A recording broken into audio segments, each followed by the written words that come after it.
네, 안녕하세요. 네, 인사부터 드리고 시작을 하겠습니다. 저는 일단 서정국어 서정호 원장이고요. 네, 제 소개를 간단하게 먼저 드리면, 저는 원래 학원강사 생활을 논술로 시작을 했습니다. 제가 이 말씀을 먼저 드리는 이유는 저희 학원은 어쨌든 읽고 쓰는 것에 집중하고 있다는 것을 먼저 말씀드리기 위해서고요. 그리고 몇 년 전까지는 김정중국어라고 하는 학원에서 부원장 역할을 맡으면서 거기서 나오는 모든 교재와 그리고 모든 어떤 수업 내용을 다 작성했던 사람이고요. 그리고 두각이랑 대찬학원 출강하다가 지금은 서정국어에서만 수업을 하고 있습니다. 네, 오늘 설명에는 학원을 다녀라 봐라 이런 어떤 그런 이야기를 할 건 아니고, 일단 여태까지 학생들이 어떤 식으로 공부를 해왔는지, 그리고 어떤 앞으로는 어떻게 공부를 해가야 될지에 대해서 무언가 좀 선을 긋는 그런 작업들을 해보셨으면 좋겠습니다. 네, 일단 어떤 식으로 진행이 될지 말씀을 드리겠습니다.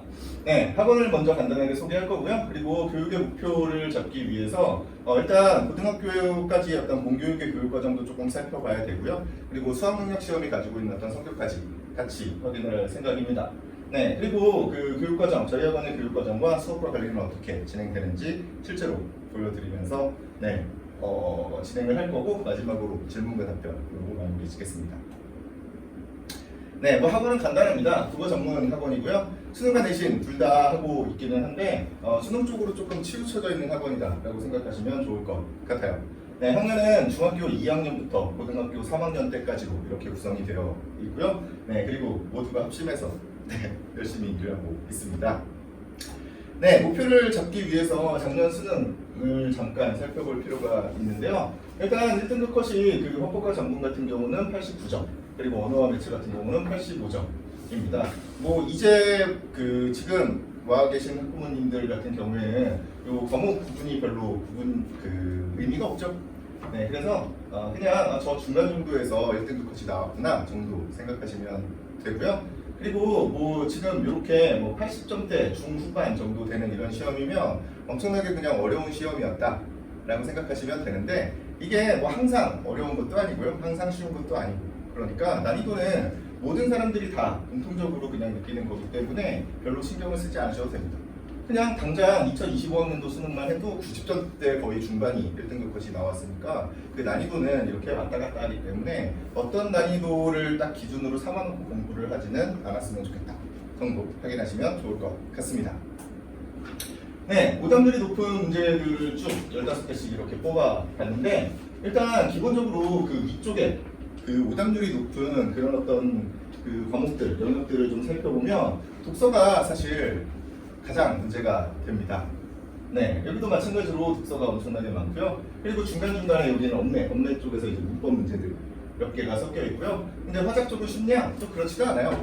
화작의 이 마지막 문제 같은 경우가 이 화작을 선택했던 사람들 같은 경우에 항상 엄청나게 많이 틀리는 그런 문제입니다. 그래서 어차피 이제는 골고루 공부를 해야 되는데 어느 한 부분도 무언가 이렇게 소홀히 할 수 없을 만큼 어려운 부분들이 존재하고 있다라는 부분을 생각을 해보시면 좋을 것 같고요.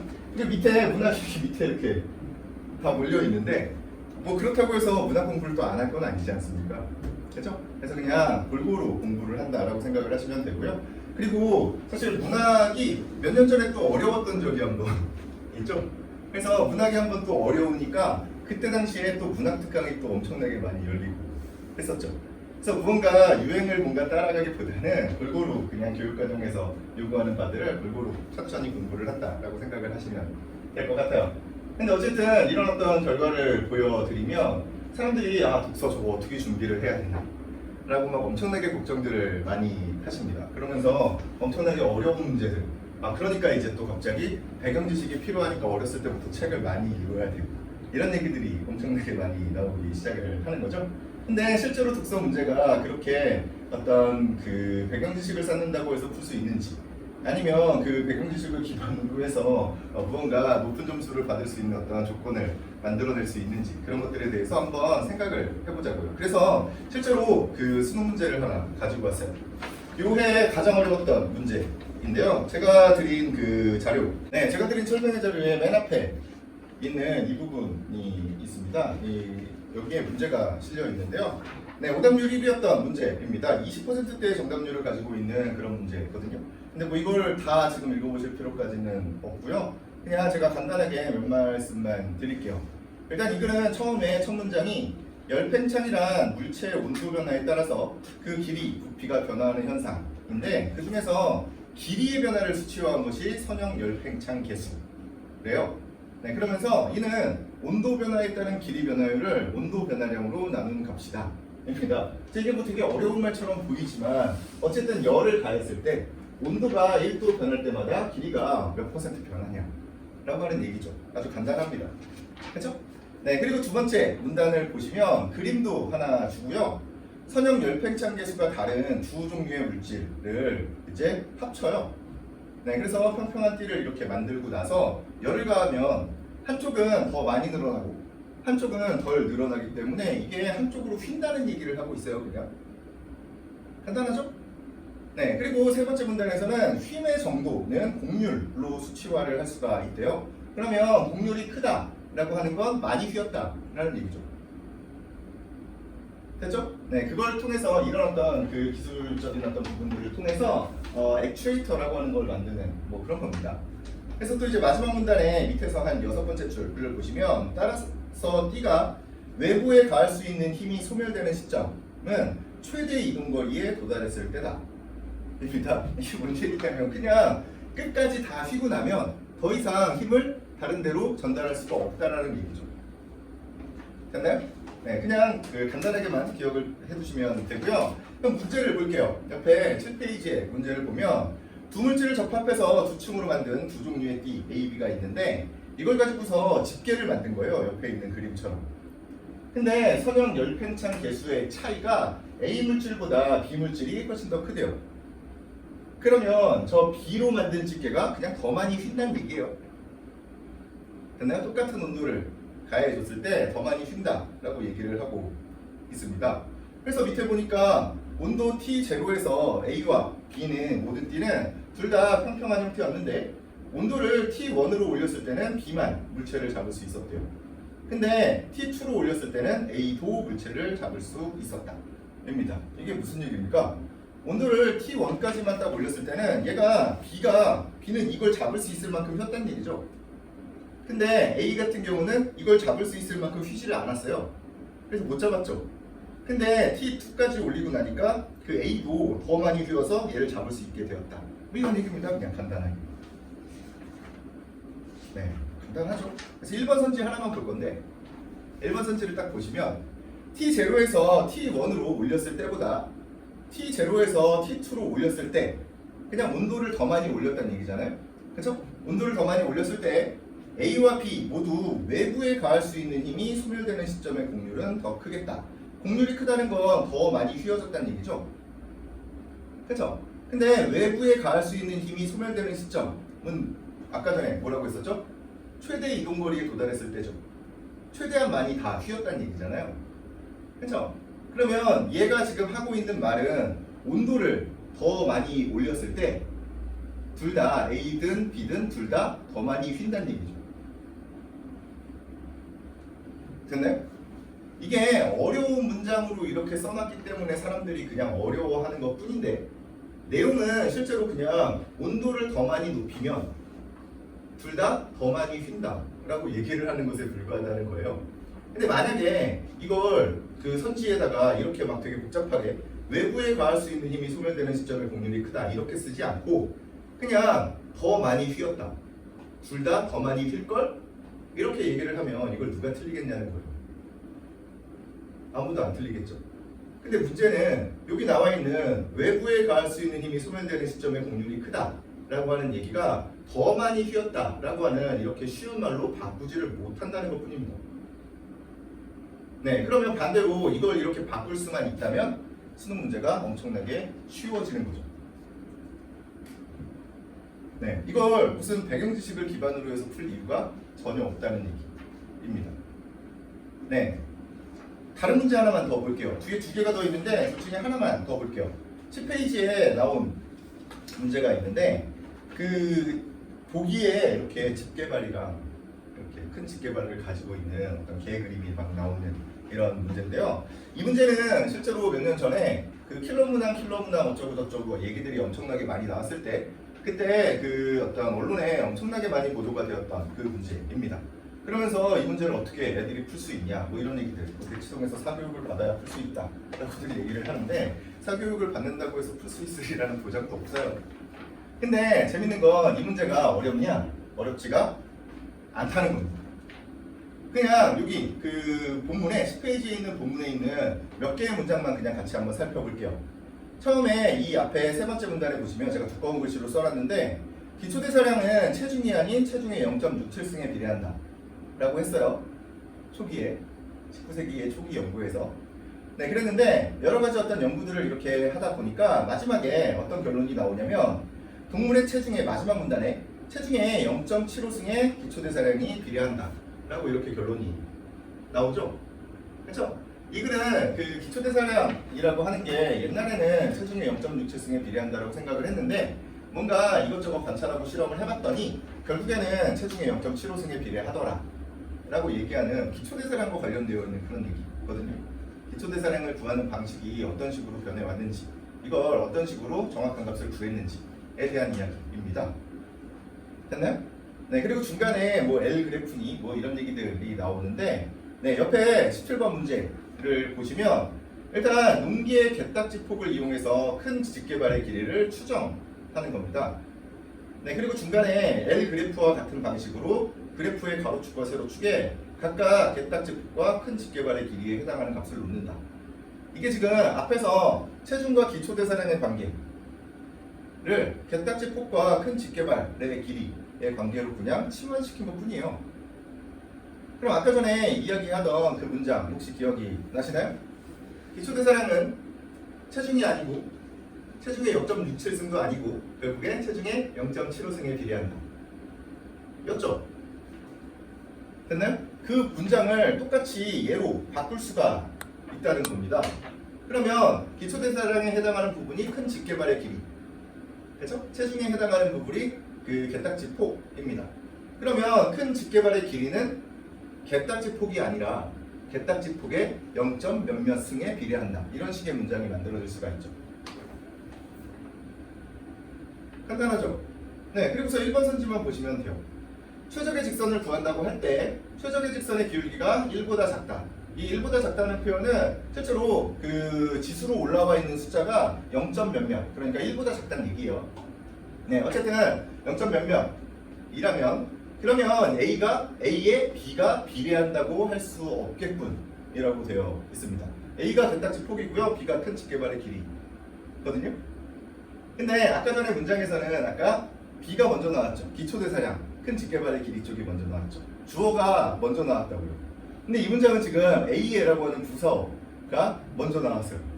이렇게만 바꿔놔도 사람들이 못 고른다는 거예요. 이게 뭔 얘기냐면 아까 전에 큰 직개발의 길이는 개딱지 폭이 아니라 개딱지 폭의 X승에 비례한다. 0. 몇몇 승에 비례한다. 이렇게 문장이 나와야 되잖아요.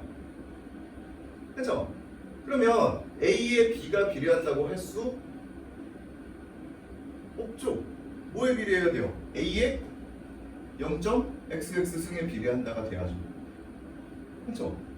그냥 이렇게 문제를 푸는 겁니다. 거기에다가 지금 부사어랑 주어를 순서만 바꿔놓는 이런 형태인 거죠. 문장만 이해할 수 있으면 누구나 풀 수 있는 이런 문제들을 가지고서 이걸 배경지식을 가지고서 접근을 하자라고 이야기를 하고 있는 되게 이상한 일들이 벌어지고 있는 겁니다. 근데 더 재밌는 건 뭐냐면 원래 이 배경지식이 중요하다, 원래 애초에 갖고 있던 지식이 중요하다라고 주장을 하는 쪽과 그리고 기본적인 어떤 문해력이 훨씬 더 중요하다라고 주장하는 쪽이 실제로 이 양쪽의 주장이 이쪽 시장에서 이렇게 왔다 갔다 합니다. 어느 쪽이 조금 더 우위를 가지고 있고 어떤 경우에는 또 이쪽이 또 우위를 가지고 있고 이런 식으로 보통 진행들이 되어 왔어요. 그리고 지금은 그 배경지식이 조금 더 중요하다라고 얘기를 하는 그런 시대예요. 네, 근데 재밌을 건 뭐냐면 이걸 배경지식을 가지고서 어떻게 풉니까? 게다가 심지어 이거 기초대사량을 구하는 방식에 대해서 수업 시간에 기초대사량을 구하는 어떤 그 기초대사량이 어떻게 구하고 또 어떤 관계를 가지고 세족과 어떤 관계를 가지고 있는지에 대해서 가르쳐준 사람이 누가 있겠어요? 누가 이걸 가르칩니까? 이런 거 가르치는 사람 아무도 없어요. 네, 이게 이 글이 연계가 되어 있긴 한데 EBS와 연계가 되어 있긴 한데 EBS랑 연계된 부분은 이 중간에 계산식 최소제곱법과 관련되어 있는 얘기만 나와요. 기초대사량 구하는 얘기가 나오지 않습니다. 근데 그럼에도 불구하고 본인들이 가르치지 않은 것임에도 불구하고 배경 지식이 있으면 잘 푼다라고 얘기를 하면 이게 도대체 무슨 얘기냐는 거죠. 말도 안 되는 얘기잖아요. 또 이걸 조금 더 논리적으로 생각을 해보면 그러면 반대로 배경 지식이 없으면 못 푸냐는 거예요. 그럼 본인들은 이게 배경 지식이 없기 때문에 못 푸나? 본인들은 못 풀까요? 본인들은 풀 수 있을 거죠. 이거 기초대사량에 관심이 전혀 없더라도. 네. 그렇잖아요. 이걸 뭐 누가 못 풀겠어요? 다 풀 수 있겠죠. 네, 못 풀 수도 있겠죠. 네, 게다가 이제 제가 그냥 다 양보한다고 치죠. 제가 다 양보해서 그러면 뭐 기초대사량이 필요하다고 기초대사량이 배경 지식이 필요하다고 칩시다. 네? 배경 지식이 필요하다고 가정을 해보자고요. 그러면 어떤 과학 기술, 경제, 기타 등등 법 이런 어떤 그 배경 지식을 왜 저한테 와서 배워야 되냐고. 국어 선생님한테 그걸 배울 이유가 뭐가 있냐는 거예요. 네, 근데 그럼에도 불구하고 계속해서 배경지식을 이야기하는 겁니다. 근데 배경지식을 이야기하는 그런 이유는 사실 되게 단순하죠. 네, 일단 그게 수업하기가 좋고요. 그리고 인기가 좋은 수업이기 때문입니다. 실제로 저도 어떤 식의 수업이 인기가 많은지는 저도 알고 있는데 만약에 어떤 비문학 지문에 대해서 이야기를 하면 제가 만약에 인기 있는 수업을 하려면 어떤 오늘 배울 내용들에 대해서 미리 다 학습이 되어 있겠죠, 저는. 그러니까 마치 제가 이걸 원래부터 알고 있었던 사람인 것처럼 이렇게 막 되게 똑똑한 사람인 것처럼 이렇게 들어옵니다. 들어와서 이것과 관련되어 있는 별로 쓸모도 없는 그런 얘기들을 막 이렇게 던져요. 막 어떤 지식을 계속해서 전달을 하는 거죠. 이렇게 지식을 전달을 하면 이제 학생들도 내가 오늘 뭔가를 이렇게 배워가는구나. 뭐가 이렇게 남았구나. 이렇게 생각을 하면서 뿌듯해하면서 집에 갑니다. 네. 근데 그건 국어 능력을 향상시키는데 아무런 도움이 되지 않는다는 거예요. 네, 만약에 이 전문 지식 또는 이 배경 지식을 배울 거면 그 전공을 한 그 전문 선생님들한테 가서 배우는 것이 훨씬 더 효율적이고 훨씬 더 잘 가르쳐 주시겠죠. 그분들 당연한 얘기잖아요. 그렇죠? 네, 그래서 배경 지식이라고 하는 것에 허상에 빠지지 않으셨으면 좋겠다는 점을 먼저 말씀을 드리고요. 네, 그리고 뒤에 건 간단하게 문법 문제 하나 가지고 왔는데요. 이게 그 수능에서 가장 이번 수능에서 가장 오답률이 높았고, 오답률이 가장 낮았던 문제인데 그냥 여기 없어요. 이것만 그냥 대충 보시면 돼요. 네, 학습활동에 국어의 의존 형태소에는 접사, 어미, 접사, 조사, 어미 등이 있는데 여기 밑줄 친 이런 단어들에서 이 접사나 조사나 어미가 어떻게 구현되어 있느냐 이걸 그냥 찾으라는 거예요. 네, 이걸 찾으라는 건데 문제는 뭐냐면 접사, 조사, 어미 기본적으로 품사와 형태소와 관련되어 있는 저 내용은 중학교 1학년 때 배우는 거예요. 중학교 1학년 때 배우는 거예요. 네, 그래서 그냥 보면 돼요. 그래서 시작되자면 시작이라고 하는 명사에다가 되다라고 하는 접사가 붙어있는 이런 형태죠. 그렇죠? 네, 그래서 걔가 동사로 바뀌어 있는 거고요. 뒤에 있는 낮췄다는 어디서 왔겠어요? 낮다에서 왔겠죠? 낮다라고 하는 형용사가 있었는데 낮추다 라고 하는 동사로 그냥 바뀐 것 뿐입니다. 추라고 하는 접사가 붙어 있는 것 뿐이죠. 그것만 고르면 그냥 풀 수 있는 문제입니다. 뒤에 뭐라고 나오냐면 1번 성질 시작되자와 낮췄다의 전미사는 모두 어근에 결합하여 어근의 품사와는 다른 품사의 단어를 파생하였다. 이게 그냥 파생접사의 개념이에요. 중학교 1학년 때 배웁니다. 보통 단어가 어떻게 형성되어 있냐를 물어보면 보통은 그 어근 또는 어떤 단어에 파생 접사가 붙어서 파생어가 만들어지는 거고요. 어근과 어근이 더해지면 합성어가 만들어지는 겁니다. 되게 단순한 개념이잖아요. 그렇죠? 근데 접사가 붙었을 때 어쨌든 다른 단어로 파생이 되기도 하고요. 또는 어차피 다른 단어로 파생이 되는 건데 특정 경우에는 품사를 바꿀 수도 있겠죠. 다른 단어가 되는 거네. 품사가 바뀔 수도 있는 거잖아요. 그 얘기를 그냥 그대로 써놨잖아요. 어근에 결합해서 다른 품사의 단어를 파생하였다. 끝이에요 그냥. 이런 문제를 사람들이 못 푼다고요. 그러면서 사람들은 이 문법이 암기 과목이다 라고 얘기를 하고 있는 거라니까요. 근데 사실 그 모든 학문은 암기의 측면이 분명히 있어요. 완전히 뭐 암기를 배제하고서 이야기를 할 수는 없습니다. 근데 그러면 이제 그 수능 국어를 보기 위해서 또는 학교에서 내신 시험을 보기 위해서 우리가 어느 정도의 양을, 문법에서 어느 정도의 양을 암기를 해야 되나? 이런 게 궁금하시지 않아요?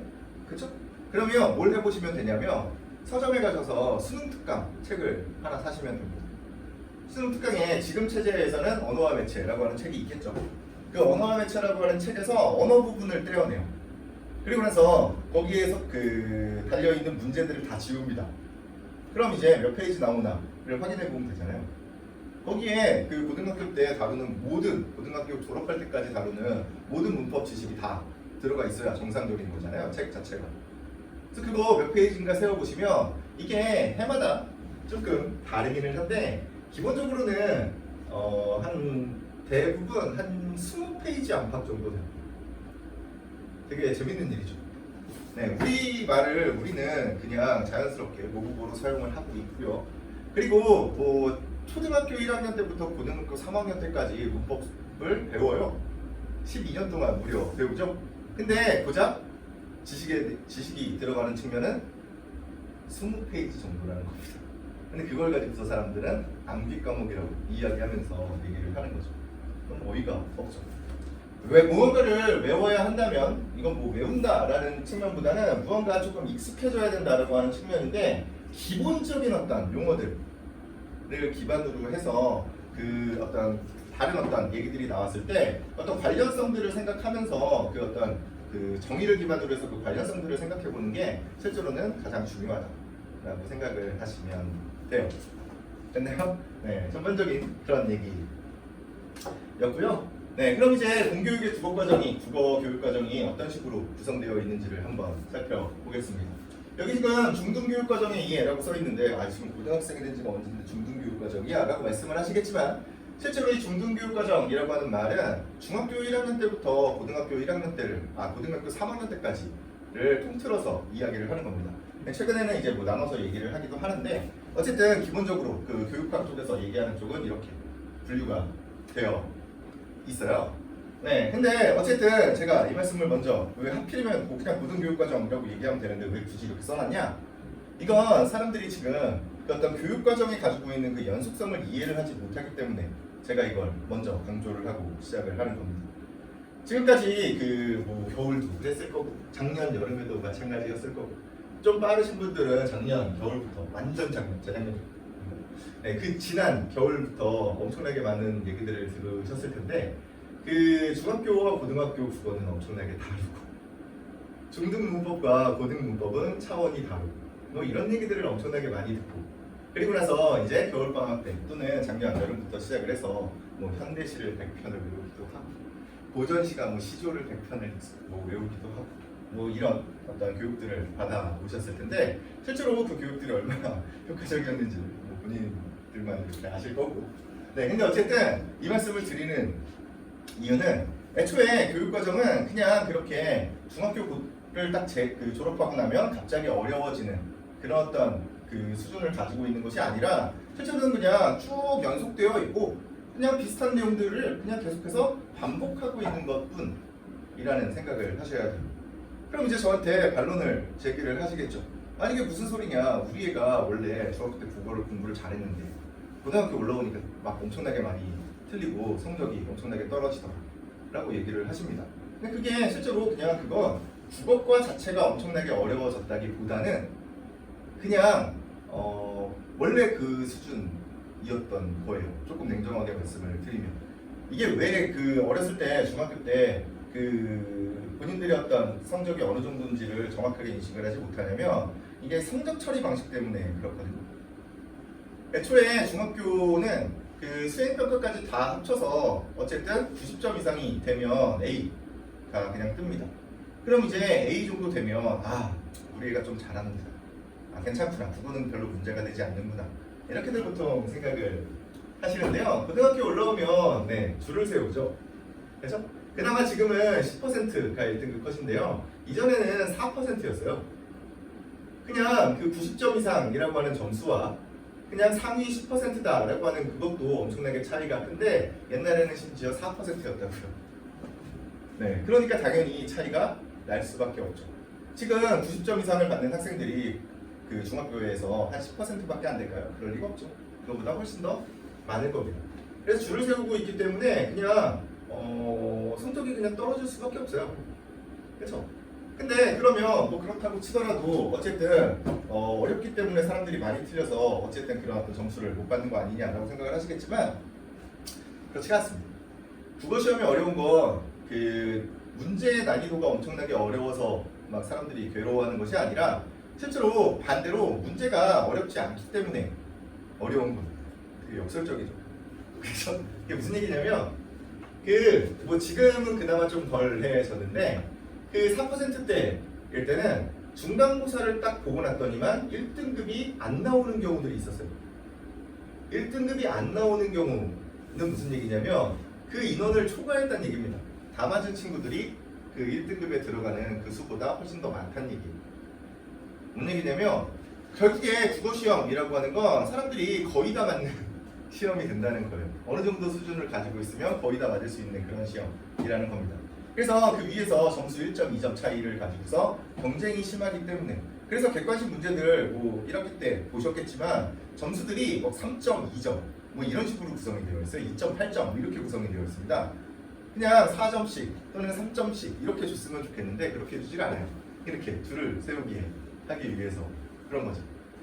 네, 뭐 예를 들어서 지금 그 저희 학원에 다니는 학생 중에도 지금 경기고 친구가 내신 시험을 봐왔는데 그 친구가 하나 객관식 문제 하나 틀리고 네 그리고 그 서술형에서 감점 조금 당했거든요. 네, 2등급입니다. 네, 1등급이 안 나와요. 네, 그래서 이게 갑자기 그 국어 자체가 가지고 있는 어떤 그 난이도가 올라가는 것이 아니다라고 하는 측면을 무조건 생각을 해보셔야 되고요. 그리고 또 한 가지 생각해 보셔야 되는 건 그냥 원래 그 임용군 그 사범대학 졸업해서 임용시험 통과해서 이제 학교로 이렇게 가시는 학교 선생님들을 그냥 생각해봐도 되는데 단순하게 생각해보면 그게 그 중학교로 가는 선생님들이 계시고요. 그리고 고등학교로 가는 선생님들이 계시죠. 그게 뭔 얘기냐면 그냥 똑같은 교육을 받은 사람들이 똑같은 교육을 책임지고 있다는 얘기입니다. 연속성이 없다면 그게 가능한 일이 아니죠. 네, 그래서 어쨌든 중등교육과정은 하나로 이어져 있고 기본적으로는 이렇게 6가지의 영역으로 구성이 되어 있습니다. 국어과는. 근데 이 6가지의 영역은 실제로 한 몇십 년 동안 바뀌지도 않아요. 계속 똑같습니다. 네, 그냥 계속 똑같아. 그럼 이제 중등교육과정이 구체적으로 어떻게 짜져 있는지에 대해서 조금 확인을 해볼 건데 이 뒤에 국어과 교육과정이라고 하는 프린트가 있어요. 네, 이 프린트가 있는데요. 이거 교육부에서 공시한 그 자료인데 제가 몇 페이지들만 원래 두꺼운 건데 몇 페이지만 이렇게 발췌를 한 겁니다. 근데 이것도 표를 이렇게 왔다 갔다 하면서 보셔야 되기 때문에 제가 이걸 이쪽에 정리를 해놨어요. 네, 공통교육과정 국어라고 하는 부분이 있고 선택중심 교육과정 공통국어 1, 공통국어 2가 있습니다. 근데 생각해보면 이것만 딱 봐도 되게 이상하죠? 이게 목차에 나와 있는 얘기인데 아니 분명히 공통교육과정에 국어가 있어요. 그리고 나서 그 뒤에 선택중심 교육과정이 되면 무언가 하나하나 선택해서 배워야 되잖아요. 그렇죠? 근데 바로 아래 공통국어 1, 공통국어 2가 또 있습니다. 네, 이건 그냥 옛날부터 변해오진 않아요. 국어라고 하는 과목으로 이렇게 고등학교 1학년 때까지로 이어서 이야기를 하고 있는 것이기 때문에 그렇습니다.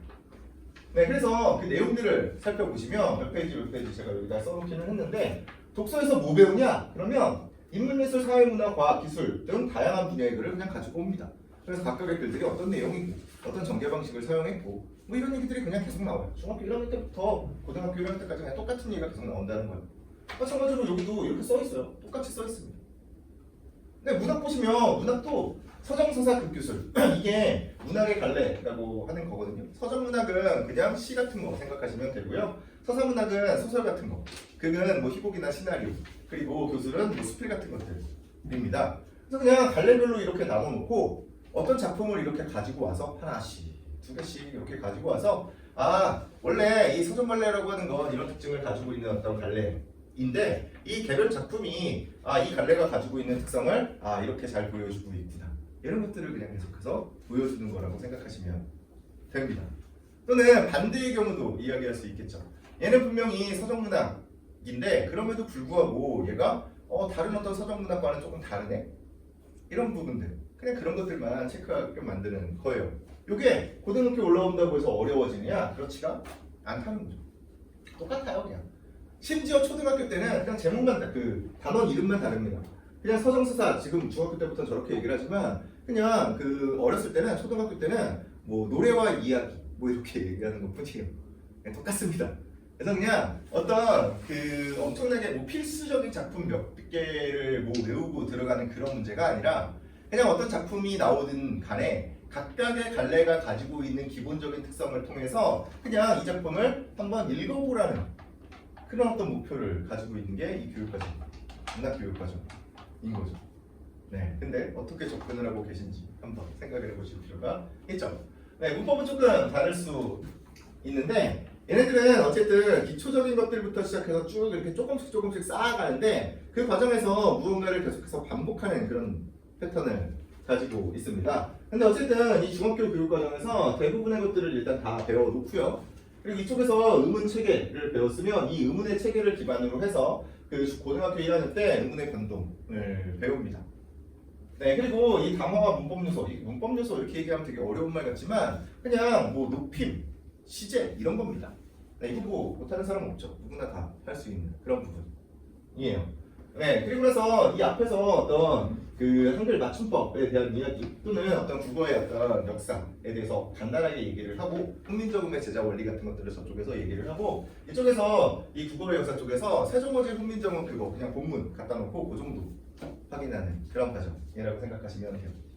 그래서 이제 보통 많이들 들으셨을 얘기가 겨울이나 아니면 작년 여름에 많이 들으셨을 얘기가 요거 의문변동 고등학교 1학년 올라가면 의문변동이라고 하는 걸 하는데 이게 엄청나게 어려운 거기 때문에 작년 여름에도 하고 올해 겨울에도 또 하고 내신 볼 때 또 하고 뭐 이런 식으로 계속해서 막 얘기들을 하는데 실제로 이 의문변동은 그 수능을 만약에 보잖아요. 수능을 봤을 때 한 3, 4등급 정도 되는 친구들 수능은 일단 한 9등급 제니까요. 3, 4등급 정도 되는 친구들만 돼도 안 틀리는 부분입니다. 난이도가 높은 부분이 아니에요. 전통적으로. 네, 엄청나게 쉬운 부분이에요. 근데 이걸 가지고 오는 이유는 뭐겠어요? 그냥 고등학교 교과서를 펴보고 그냥 아 이런 게 있구나 그러면서 이게 고등국어가 어렵겠지 그러면서 그냥 커리큘럼을 짜기 때문에 그렇습니다. 그나마 요새는 조금 덜 해줬어요. 네, 근데 옛날에는 진짜 이거 지금 그 예비 고1 막 그거 얘기할 때 엄청나게 심했었죠. 네, 교육과정에 대한 이해가 전혀 없는 것들이었죠. 네, 근데 재밌는 건 뭐냐면 이게 문제가 아니라 재밌는 거 실제로 수능을 보면 문제를 어디서 틀리냐면 기본적으로 그 문장 파트 문장 아는 문장 암긴 문장 이어진 문장 이런 거 나오는데 그래서 틀리고요. 그리고 방금 또 잠깐 그 어근과 접사 이런 얘기들이 나왔는데 그 조어법이라고 하는 부분에서 대부분 틀립니다. 그게 오답률 1, 2라고 생각하시면 돼요. 근데 재밌는 거 제가 이 말씀을 드리는 이유는 그걸 어디서 배우냐면 중학교 때 배우는 거기 때문에 그래요. 지금 바뀐 교육과정 하에서는 그 합성어, 파생어 그러니까 그 조어법에 대한 부분은 중학교 1학년 때 배우고요. 그리고 문장의 짜임이라고 하는 그쪽 부분 암긴 문장, 아는 문장 나오는 쪽은 전통적으로 계속해서 중3 때 배우는 겁니다. 근데 고등학교 올라왔을 때 이 고등학교 국어 과목에서는 전혀 다루지를 않아요. 그래서 기본적인 것들을 계속해서 리마인드하는, 계속해서 되새겨보는 그런 어떤 과정들이 필요하다는 거예요. 그것만 알고 있으면 문장의 어떤 그 구성, 사실 여기 문법 요소 이런 거 사람들이 어렵다고 얘기하는데 뭐 과거 시제는 뭐 이렇게 아시나 엇을 쓰면 되잖아요. 먹었다 이렇게 쓰면 되잖아요. 그걸 모르는 사람은 없어요. 근데 사람들이 선지에다가 아시나 엇이라고 하는 선어만 어미를 사용을 한다. 이런 식으로 나오면 사람들이 잘 몰라요. 되게 희한한 일이죠. 네, 그래서 그런 부분을 조금 생각하면서 기본적인 것들을 쌓으면서 진행을 하면 실제로 고등학교 교육과정은 어려운 과정이 아니다 라는 생각을 해보시면 좋을 것 같습니다. 네, 조금 더 구체적으로 고등학교 1학년 과정 잠깐만 그냥 보시면 지금 의문변동, 한글 맞춤법 또는 의문변동과 문법 요소 이런 식으로 보통 지나왔을 거예요. 학교마다 조금 다르긴 한데 1학기 때 어쨌든 의문변동이 안 나오는 경우는 거의 없고요. 뭐 품사부터 한 바퀴를 다 돌린다고 하더라도 네, 음변동은 대부분 나올 거고요. 그리고 대부분의 경우에는 중세국어가 이제 2학기 때 나오게 될 겁니다. 네, 근데 재밌는 건 일단 교육과정이 엄청나게 잘 짜져 있다는 것을 기반으로 해서 어떤 식으로 공부를 시킬까를 조금 고려를 해 보셔야 되는데, 이쪽에 문학 쪽 보시면 아까 전에 말씀드린 그 문학의 갈래, 서정수사급 교수 이런 애들이 있고요. 여기 중간에 한국 문학의 보편성과 특수성이라고 하는 부분이 있거든요. 이건 잘 생각해 보시면 그냥 되게 단순한 얘기인데 한국 문학만이 가지고 있는 어떤 특수한 성질이 있겠죠? 그렇죠? 근데 한국 문학은 분명히 특수함에도 불구하고 어떻게 세계인을 보편적으로 올릴 수 있냐 이런 얘기거든요. 근데 재밌는 건 뭐냐면 이쪽 단원을 구성하기 위해서는 어떤 그 커리큘럼을 어떤 방식으로 짤 수밖에 없냐면 시간의 흐름에 따라서 이렇게 통시적으로 커리큘럼을 짤 수밖에 없죠. 옛날에는 어땠고 지금은 어떻고 이 문학 갈래가 이렇게 얘기를 할 수밖에 없거든요. 그러면 요 그 현대어로 쓰여져 있는 현대시나 현대소설 작품들도 있겠지만 그 옛날 중세국어로 써 있는 그런 작품들이 나올 수밖에 없는 구조입니다. 그래서 고등학교 지금 1학년에 2학기가 되면 지금 가장 어려워하는 이제부터 가장 더 힘들어하는 그 부분이 이제 고전시가 작품이 나왔을 때 힘들어하는데 고전시가 중에서도 일단 딱 이때가 되면 교과서에 뭐가 실리냐면 가사 작품들이 하나씩 실려요. 교과서마다. 가사가 뭐냐면 그 시조랑 비슷하게 생겼는데 엄청나게 긴 것들 있죠. 뭐 관동별곡, 삼인곡, 승민곡 이런 거 있잖아요. 그런 게 나옵니다. 그럼 이제 내신 때 그거 하나를 이제 뭐 전편을 다 외우기 위해서 막 되게 고생들을 막 하는 거죠. 근데 애초에 교육 과정에서 목표로 하고 있는 바는 여기 그 문법 파트에서 기본적인 어떤 중세국어에 대한 지식을 어느 정도 쌓아보고 그 중세국어에 대한 지식이라고 해봐야 그냥 현대국어의 어떤 문법적인 지식을 바탕으로 해서 비교대조만 하는 거예요. 옛날에 그냥 어떻게 조금씩 달랐다. 그래서 뭐 그렇게 엄청나게 많은 얘기들을 하고 있지 않거든요. 그래서 어쨌든 그걸 기반으로 해서 여기 나오는 고전시가를 읽어내라 라고 하는 이런 목적을 가지고 있습니다. 네, 근데 다들 어떻게 접근을 하고 있는지 몇 개를 배울 겁니까 도대체? 그렇죠? 네, 그런 문제들이 벌어지고 있더라 입니다. 그래서 방향성을 일단 잘 잡아야 한다. 그래서 어떤 공부를 어떻게 시켜야 될지에 대해서 생각할 필요가 있다. 이런 것들 생각을 해보시면 좋을 것 같고요. 네, 제가 수능국어 설명회라고 얘기를 했으니까 일단 수능이 가지고 있는 특징을 말씀을 드려야 되는데 수능과 내신을 일단 비교를 하면 일단 아까 전에 처음에 중등교육과정 얘기할 때 말씀드린 기본적인 어떤 6개의 영역 동일해요. 동일하게 양쪽 다 들어가고요. 되게 기초적인 지식들이에요. 이건 당연히 양쪽 다 알고 있어야 되고요. 수능과 내신의 어떤 근본적인 차이를 생각을 해보시면 저 내신 시험 같은 경우에는 지문이 미리 제공이 돼요. 그리고 그걸 가지고 수업도 하고 다 가르쳐 주시죠. 근데 수능은 그냥 뭐 EBS에서 연계가 되는 경우들도 있지만 원칙적으로 처음 보는 지문을 가지고 오게 되어 있습니다. 네, 이렇게 되니까 이제 사람들이 어떻게 생각을 하냐면 저쪽은 뭐 미리 배운 것들을 막 여러 번 반복해서 외우고 암기하고 그러면 끝이 아닌가? 이쪽은 되게 처음 본 걸 가지고서 뭔가 추론하려면 엄청나게 힘들겠다 라고 이렇게들 생각을 하십니다. 네, 근데 실제로는 그렇지가 않다는 거예요. 일단 내신은 보통 이제 암기라고 생각을 하는데 제가 옛날에 내신 수업 한참 할 때 그 경기여고 학생이 한 명이 있었는데 그 경기여고 학생이 암기력이 진짜 너무 좋습니다. 제가 그렇게 암기력이 좋은 친구를 본 적이 없어요. 제가 원래 내신 수업을 해도 학습활동 같은 거 다 이렇게 하나하나 쓰게 하거든요. 학생들에게. 근데 이걸 이렇게 쓰는데 진짜 자습서랑 똑같이 써요. 또는 학교에서 필기한 내용을 그냥 똑같이 그냥 사진 찍어놓은 것처럼 이렇게 딱 씁니다. 그래서 제가 그걸 딱 보고서 얘가 100점을 맞아오겠구나 라고 생각을 했었죠. 네, 그런데 100점은커녕 한 90점 정도 맞아오더라는 겁니다.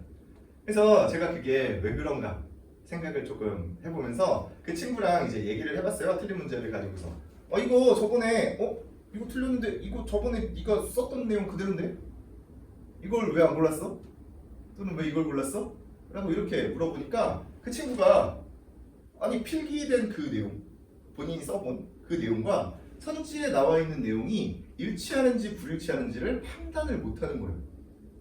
똑같은 내용인데 문장이 조금 다르겠죠, 당연히. 학교 선생님들도 되게 똑똑하신 분들인데 본인이 필기해 주신 내용을 그냥 똑같이 토시 하나 안 틀리고 이렇게 선지로 구성하는 사람은 없다고요. 단어를 대체해 놓거나 아니면 문장 구조를 조금 바꿔서 또는 논리 구조를 조금 바꿔서 이렇게 서술을 해 주시겠죠. 근데 그렇게만 바꿔놨을 때 사람들이 요게 요것과 같은 의미다 또는 다른 의미다 라고 하는 걸 판단을 못한다는 거예요. 이게 이해가 안 되시겠지만 실제로 수능 문제는 그렇게 구성이 되어 있거든요. 그거를 할 수 있다면 수능 문제는 엄청나게 쉬운 문제입니다. 아까 전에도 말씀드렸다시피 그냥 앞에 나와 있는 문장을 쉽게 바꿔서 이해만 할 수 있으면 그냥 풀 수 있는 문제들로 구성이 되어 있다는 거예요. 그게 그냥 추론입니다. 사람들은 추론이다라고 얘기를 하면 엄청나게 고차원적인 거라고 생각을 하겠지만 그냥 좀 간단하게 말씀을 드리면 추론 능력이 뛰어나다라고 얘기를 하는 건 그냥 말귀를 알아듣는다 입니다. 지금 그냥 말귀를 못 알아듣고 있는 것 뿐이에요. 네. 그래서 사실 수능과 내신을 이렇게 비교를 해봤을 때 이쪽은 그냥 기본적인 추론 능력만 가지고서 다 풀 수가 있고요. 저쪽은 기본적인 추론 능력도 필요하고 그 어떤 작품에 대한 지식도 필요하기 때문에 글에 대한 지식도 필요하기 때문에 실제로는 저쪽이 훨씬 더 어려운 시험입니다. 근데 어쨌든 범위가 한정되어 있기 때문에 학생들의 점수는 높을 수밖에 없는 그런 구조인 거죠. 네, 그래서 우리가 이제 수능에 대해서 이야기를 하고 있는 건 그 수능 시험을 실제로 잘 보기 위한 것이기도 해요. 그렇죠? 네, 수능 시험을 잘 보기 위한 것이기도 한데 무언가 학습의 효율을 높이고 어떤 내신에도 조금 더 내신 시험도 조금 더 잘 볼 수 있게끔 만들기 위해서 평소에 기본적인 어떤 국어 능력을 이걸 통해서 수능을 통해서 향상시키려고 하고 있는 거다라고 생각하시면 됩니다. 네, 수학능력 시험 성격은 되게 단순해요. 애초에 평가원에서 뭐라고 밝히고 있냐면 대학 교육에 필요한 수학 능력을 측정한다라고 이야기를 하고 있어요. 대학에서 무언가 전문적인 지식을 배운다면 거기에 접근할 수 있는 능력만 보겠다는 거예요. 어떤 전공 서적이 있으면 그걸 읽을 수는 있니? 국어과에서는 그 정도 물어본다고 생각하시면 됩니다. 그래서 실제로 배경 지식이 개입될 여지가 없어요. 근데 사람들이 이제 배경 지식이 꼭 필요하다라고 이렇게 얘기를 하는 이유는 실제로 문제들 중에 이 수능 문제 말고 다른 문제들 중에는 그 배경 지식이 필요한 경우들이 있기 때문에 그래요. 대부분은 안 그렇겠지만 교육청 모의고사 중에 일부 또는 많은 그 사설 모의고사 같은 경우에는 실제로 배경 지식이 없으면 풀 수 없는 그런 경우들이 존재합니다. 그래서 그 가끔 그 사설 모의고사 그 해설 보면 어떤 부분 그 당연히 알아야 되는 그 이전에 필요한 그 지식들을 해설에다가 쓰면서 이건 상식이다 이렇게 써놓는 경우들이 생각보다 되게 많이 있어요. 그리고 나서 그 상식에 대해서 뒤에 이렇게 그 설명을 이렇게 붙이는 이런 교재 구성들 많이 보셨을 겁니다. 네, 또 교육청 모의고사도 가끔 그런 일들이 왜 생길 수밖에 없냐면 교육청 모의고사를 이렇게 보고 나잖아요. 그럼 이제 해설지가 나오는데 정답과 해설이 나오는데 그 해설지에 보시면 그 비문학 지문 같은 경우에 그 출전이 나옵니다. 어디서 뽑아왔는지 출처가 나와요. 그러면 어떤 글에서 일부분을 이렇게 발췌해온 것이거든요. 근데 어떤 책이든 아니면 뭐 일종의 하나의 어떤 논문이든 이렇게 그냥 비문학 지문 나오듯이 이렇게 짧게 쓰는 경우는 없잖아요. 그렇죠? 그러면 어쨌든 전체 글의 일부입니다. 전체 글의 일부이기 때문에 실제로 글을 이렇게 쓰다 보면 앞에서 어떤 것들을 이렇게 결론을 내서 전제로 깔아놓고 그걸 기반으로 해서 뒤에 것들을 이렇게 설명하는 경우들이 생각보다 되게 많아요. 근데 이 부분을 떼어왔기 때문에 앞에 있는 부분을 모르면 풀 수 없는 그런 경우들이 가끔은 생길 수도 있다는 겁니다. 네, 그래서 혹시라도 그 무언가 이제 그 모의고사 문제집 같은 거 사서 그 학생들에게 풀게 해 주시려면 그 3학년 거를 사서 풀게 해 주시는 게 좋아요. 1, 2학년 거나 무슨 사설 이런 거 풀지 마시고 그냥 6월, 9월 그 평가원에서 나오는 6월, 9월 모의고사와 11월에 보는 수능으로 이렇게 엮여 있는 그런 책들, 3학년을 대상으로 하는 그런 책들이 있거든요. 그런 책들을 사서 보게 만드는 게 좋습니다. 그러니까 1, 2학년 문제라고 해서 뭐 엄청나게 쉽고 3학년 문제라고 해서 엄청나게 어렵고 이런 수준이 아니에요. 그래서 그렇게 확인을 하시면 좋을 것 같습니다. 네, 그리고 고등학교 교육과정의 내용과 수준에 맞는 출제, 그래서 고등학교 교육과정을 한 번씩 살펴보는 거고요. 그리고 개별 교과의 특성을 바탕으로 해서 신뢰도와 타당도를 갖춘 시험이다 라고 얘기를 하는데 이 신뢰도와 타당도를 갖추기 위해서 실제로 이게 객관식 시험이 될 수밖에 없는 구조를 가지고 있다고 생각하시면 돼요. 네, 실제로 그 어떤 좋은 교육 방법이 어떤 거냐에 대한 공감대는 실제로 다들 이렇게 형성이 되어 있습니다. 주변에 이렇게 물어보셔도 돼요. 국어과와 관련되어 있는 일을 하거나 아니면 뭔가 이제 그 문해력 쪽에 관심이 많으신 그런 분이 만약에 주변에 계시다면 뭐 학원 가서 이렇게 상담받는 그런 거 말고 그냥 진짜 순수한 어떤 친구들 또는 아는 사람들이 있으면 그냥 한번 물어보세요. 우리가 국어 능력이 좀 떨어지는 것 같은데 뭘 하면 좋겠니? 라고 물어보면 다들 뭐라고 대답을 하실 거냐면 그냥 뭐 괜찮은 글들 있으면 좀 읽게 하고 스스로 좀 읽게 하고 그리고 그걸 좀 이렇게 정리하게 요약 정리하게 만들어주고 그리고 그걸 좀 이렇게 옆에서 확인해주면 된다. 그거에 대해서 좀 얘기도 좀 해주고 네, 그 정도 하면 된다라고 얘기를 합니다.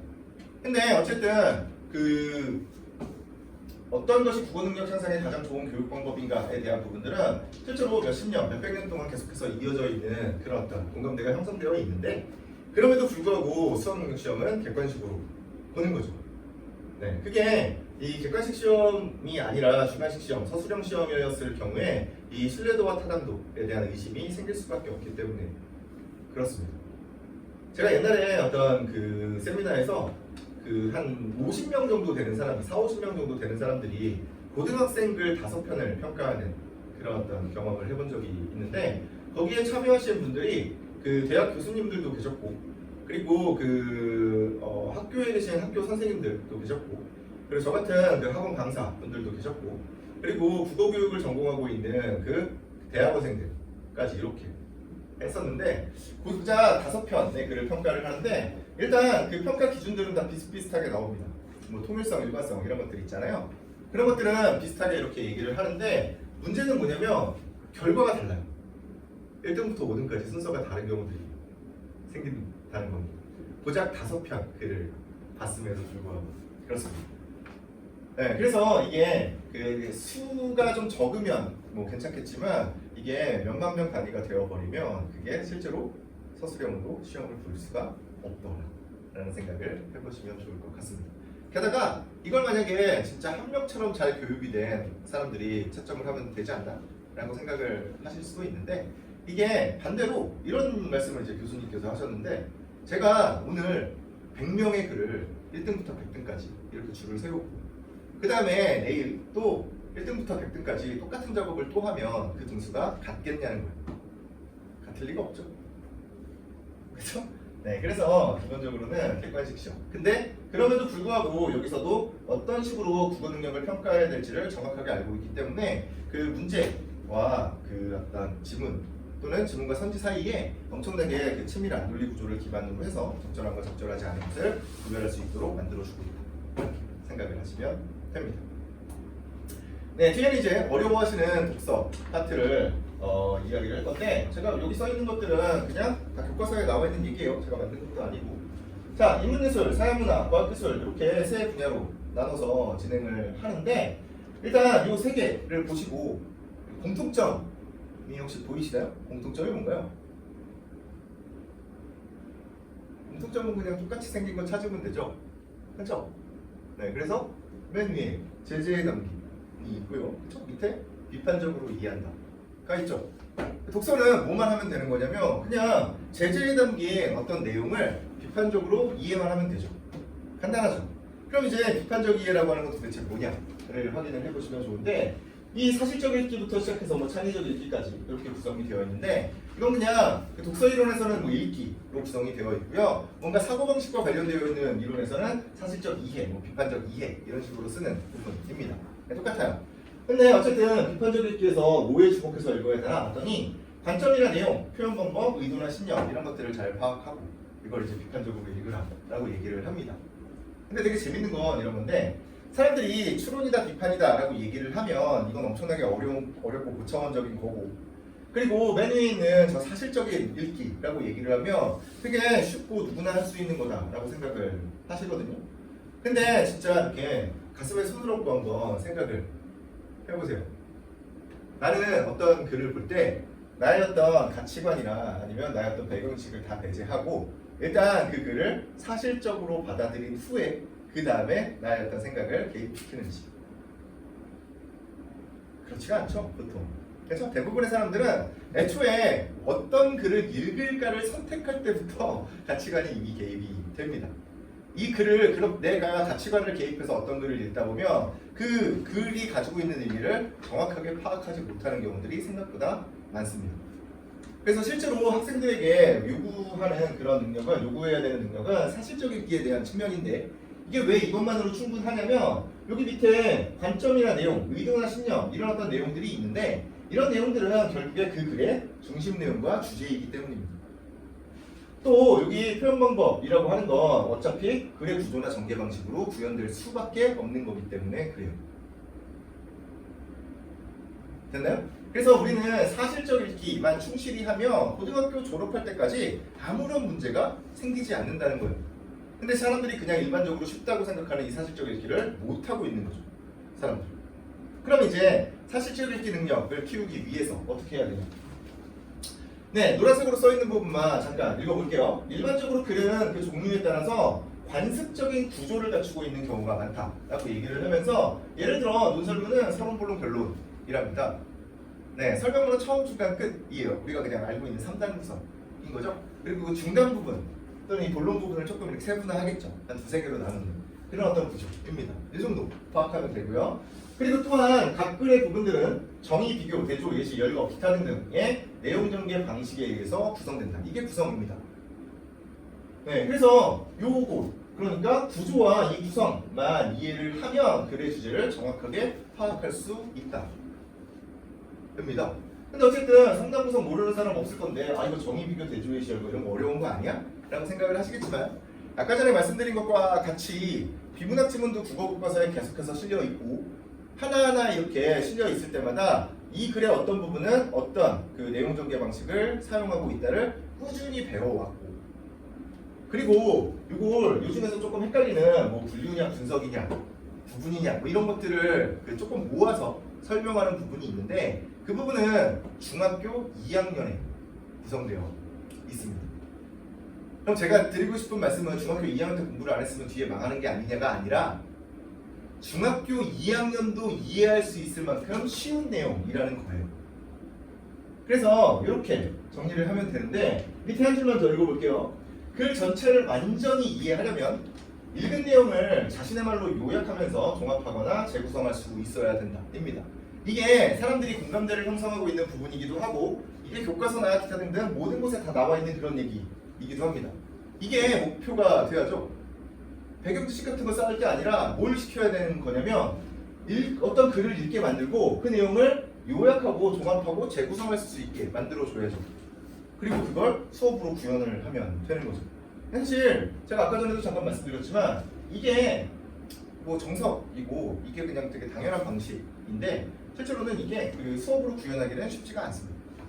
네, 일단 수업으로 구현하는 데 있어서 좀 되게 어려운 점도 많고 왜냐면 뭔가 답안도 다 만들어져 있어야 되고 그리고 어떤 요약할 수 있는 그런 어떤 형태들도 계속해서 제공을 해야 되고 그리고 그 요약한 것들을 기반으로 해서 무언가 첨삭도 해줘야 되고 봐줘야 되니까 그러면 기본적으로 비용이 엄청나게 많이 들 수밖에 없죠. 네, 그래서 사람들이 별로 좋아하는 어떤 수업 방식은 아니겠죠. 근데 실제로 이걸 구현할 수만 있다면 그러면 이것만큼 좋은 수업 방법은 없을 거라고 생각을 하시면 됩니다. 그래서 그냥 독서는 되게 단순합니다. 근데 사람들이 지금 잘못된 방향으로 가고 있다. 이 정도를 일단 체크를 하시면 되고요. 문법 공부도 조금 잘못된 방향으로 가고 있거든요. 아까 전에 제가 암기가 아니라고 말씀을 드렸긴 하지만 어쨌든 기본적인 용어들에 대한 어떤 그 공유는 필요하잖아요. 아니 무언가 문제를 내고 문제를 푸는 과정도 일종의 어떤 대화인데 어떤 용어에 대한 정의가 정확하게 둘이 공유를 하고 있지 않으면 그쵸? 네, 무언가 문제를 낼 수도 없고 풀 수도 없는 그런 거죠. 이 표는 그 문법 배우면 가장 먼저 배우는 품사표입니다. 그래서 뭐 여기 명사, 대명사, 수사 이런 것들이 있는 거 있잖아요. 이런 표거든요. 제가 이걸 뭐 예를 들어서 이렇게 가정을 해보는데 한쪽에 이제 중학교 2학년 학생들 그리고 중학교 3학년 학생들 이렇게 데려다 놓고 얘를 싹 지우고 이 중간을 한번 채워봐라 이 표를 한번 채워봐라 라고 얘기를 하면 이거 누가 더 잘 쓸까요? 누가 더 잘 쓸까요? 네, 이게 약간 그 질문의 의도가 너무 뻔히 보이는 그런 질문인데 실제로 중2가 더 잘 씁니다. 이게 왜 그럴까요? 네, 이게 1학년 교육과정에 포함되어 있기 때문에 그냥 배운 지 얼마 안 돼서 그렇습니다. 근데 이게 그냥 우스갯소리로 얘기하고 넘어갈 일 같기는 한데 실제로 그렇지가 않아요. 이 표를 학생들은 이 표의 어떤 구조를 이해하려고 생각하지 않고 그냥 빈칸들만 채우고 있다는 겁니다. 희한한 일이죠. 더 큰 문제는 뭐냐면 제가 이렇게 이거 뭐 여기서 뭐 공부 어느 정도 했다 그러면 뭐 사실 이거 뭐 쓸 일은 없거든요. 제가 몇 마디만 중간에서 이렇게 도와주기만 하면 다들 쓸 수 있어요. 근데 다 쓰고 나서 이건 뭐 다 쓰고 나서 이제 질문을 하나 하는데 이건 뭐 중학생이든 고등학생이든 재수생이든 다 똑같아요. 제가 뭐라고 물어보냐면 아 이거 품사표를 다 그리셨는데 혹시 품사가 뭔지 아세요? 이렇게 물어보잖아요. 그러면 품사의 정의를 이야기하는 사람이 10명이면 한두 명밖에 되지 않습니다. 네, 10명 중에 한두 명만 아까 전에 그런 문제들을 풀 수 있는 거예요. 되게 재밌는 일이죠. 네, 품사의 정의를 모르기 때문에 이 표를 정확하게 이해를 못하고 이 표를 정확하게 이해를 못하기 때문에 문제들을 틀려오는 거예요. 실제로 엄청나게 어려운 개념들을 가지고서 문제를 내지 않는다니까요. 예전에 몇 년 전에 어떤 문제가 나왔냐면 수문 그림 찾기라고 하는 단어가 있는데 그 수문 그림 찾기에서 수문과 그림이라고 하는 부분이 있는데 이게 관형사랑 명사가 결합된 거냐 아니냐, 관형사랑 명사가 결합된 거냐 아니냐, 요것만 판단하면 풀 수 있는 문제였거든요. 딴 건 다 필요 없고 요것만 딱 알면 풀 수 있는 문제인데 그 문제가 그때 오답률 1위, 그러니까 문법 쪽에서 오답률 1위였던 문제입니다. 품사 구별하는 문제. 그럼 이제 한번 같이 풀어볼까요? 근데 뒤에 있는 그림이 명사인 건 너무나 확실하죠. 수문 그림에서 그림이 명사인 건 너무나 확실하잖아요. 그럼 결국에서 그 문제에서 요구하고 있는 바는 수문이 관형사냐 아니냐만 판단하면 풀 수 있는 문제잖아요. 그렇죠? 근데 관형이 공부한 지 오래돼서 기억이 안 나실 수도 있으니까 뭐 잠깐 말씀을 드리면 일단 여기 명사, 대명사, 수사 이런 것들은 그냥 명 그러면 아 이름이잖아. 대명 그럼 이름 대신하는 거잖아. 수 그럼 숫자잖아. 이런 게 그냥 딱 직관적으로 보이거든요. 근데 이 관형이라는 말이 붙으면 아 이게 도대체 뭐지? 라는 생각이 들어요. 근데 어디부터 생각을 하셔야 되냐면 이 용어가 왜 이런 이름을 가지게 되었을까에 대해서부터 생각을 해보셔야 돼요. 관형이라는 말에서 이 관은 갓관자를 쓰거든요. 갓, 머리에 쓰는 갓 있잖아요. 그래서 가세 형태를 취하고 있는 거예요. 근데 가세 형태를 취하고 있어 라고 얘기하는 게 항상 이 관형이라는 말이 들어가면 체형을 꾸며요. 문법에서 체형을 꾸미게 되어 있거든요. 이걸 왜 관형이라는 이름을 붙였을까요? 이 모자가 가지고 있는 어떤 기능에 대해서 조금 생각을 해보셔야 되는데 요새는 모자를 그냥 뭐 햇빛을 가리기 위해서 아니면 그냥 뭐 패션 아이템으로 이렇게 쓰는 건데 옛날에는 사실 뭐 옛날도 아니죠. 현대도 그런데 이 어떤 모자를 쓴 그 사람의 지위나 신분을 드러내는 어떤 수단으로 사용이 돼요. 머리에 여기에 별 막 이렇게 달려있는 모자 아무나 쓸 수 없어요. 그죠? 옛날에 갓도 마찬가지죠. 뭐 왕관은 뭐 더할 나위 없죠. 그쵸? 네, 더 얘기할 필요가 없죠. 그래서 밑에 있는 몸, 체의 어떤 그 지위와 신분을 드러내는 수단. 그러니까 밑에 있는 체를 꾸미는 겁니다. 그래서 체원을 꾸미면 관형이라는 말이 붙어요.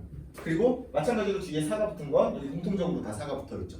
그렇죠? 이쪽 분류 기준에 의한 품사라는 얘기입니다. 됐나요? 자, 그러면 수문은 관형사입니까? 아닙니까? 힌트는 이거 전체입니다. 맞습니까? 아닙니까? 손으로 이렇게 해주세요. 이렇게. 네, 맞다고 생각할 수 있죠. 관형사면 수식어, 꾸며주는 말이니까요. 그쵸? 네, 근데 재밌는 건 뭐냐면 표를 제가 이거 전체를 다 한꺼번에 보시라고 말씀드렸잖아요. 얘는 수식어이에요. 근데 앞을 보면 어디에 속해 있냐면 불변어에 속해 있어요. 불변어라고 하는 건 형태가 변하지 않는다는 겁니다. 근데 수문은 형태가 변하지 않나요? 변하죠. 숨다, 숨은, 숨어서, 수문이 이렇게 변하잖아요. 그래서 얘는 관형사가 아니다. 이렇게 판단을 하면 돼요. 결국에 뭐가 필요한 거냐면 이 표를 전반적으로 이해하는 게 필요하죠. 그럼 그 문제는 중학교 1학년이면 풀 수 있는 문제죠. 엄밀히 따지면. 그렇죠? 근데 이걸 뭔가 그래도 좀 어렵지 않나? 라고 생각하시겠지만 실제로 이 개념만 잘 잡혀 있으면 우리가 모국어 사용자인 걸 그냥 충분히 활용해서 문제를 풀 수가 있다고요. 수문이라는 단어가 있는데 이 관용사냐 아니냐 이렇게 물어본단 말이에요. 그럼 이제 제가 생각을 해요. 내가 만약에 그냥 수문이라는 단어를 몰라서 국어사전을 찾아본다 라고 가정을 하면 수문을 찾으실 거냐는 거예요. 수문 찾을 거예요? 네, 다 숫자를 찾잖아요. 이건 뭐 어른, 아이 할 것 없이 누구나 다 숫자를 찾는다니까요. 그러면 기본형이 숫자고, 그렇죠? 그것의 활용인 수문이라고 하는 형태가 존재하는구나. 이걸 다들 알고 있다는 거예요. 그렇죠? 형태가 변하는 말이 그 수문이라고 하는 말은 형태가 변하는 이 가변을 하는 걸 다들 알고 있다. 그럼 당연히 관형사는 아니겠죠. 이렇게 그냥 판단을 하면 됩니다. 이런 게 수능 문제라는 거예요. 어렵지가 않다고요. 근데 사람들은 보통 그냥 내가 뭐 어디서 배웠거나 어디서 이렇게 암기해 놓은 내용과 여기 그 선지에 나와 있는 내용이 일치하는지 일치하지 않는지만 판단하고 앉아 있는 거예요. 스스로 무언가를 판단할 수 있는 능력이 없기 때문에 수능은 어려운 시험이 되는 거죠. 네. 근데 이게 뭐 학생들만의 문제도 아니에요. 이걸 교육을 하는 사람들도 문제가 많아요. 제가 그 문제가 나왔을 때 그때 이제 재종반 선생님들이랑 이렇게 얘기를 하는데 그 재종반 선생님이 엄청나게 열받아 했거든요. 왜 열받아 했냐면 아니 내가 이 재종반 1년 동안 그 학생들 데려다 놓고 관형사랑 관형어를 구별하는 문제를 한 5번 넘게 설명을 해줬는데 이걸 틀려왔다는 거예요. 그래서 걔는 수문은 관형사가 아니라 관형어잖아 이렇게 얘기를 하는 겁니다. 근데 사실 그 접근 방식이 잘못됐어요. 애초에 무언가를 비교 대조할 때는 같은 층위에서 비교를 하는 거예요. 그렇죠? 같은 층위에서 얘가 관형사냐 아니냐를 물어봤으면 관형사가 아니면 도대체 무슨 품사냐로 결론이 나야 되는 건데 그 다른 쪽 그러니까 이 뒤에 어가 붙어 있는 건 주어 서술어 목적어 이쪽 문장성분 파트거든요. 그래서 그쪽을 가지고서 얘기하는 건 사실 말이 안 되는 그런 얘기입니다. 네, 게다가 관형사도 관형어에 속할 수 있는데요. 관형어로 쓰일 수 있는데요. 네, 그러니까 어렵죠. 됐죠? 또 누구도 문제냐? 뭐 모두가 문제죠. 부모님들도 다 문제입니다.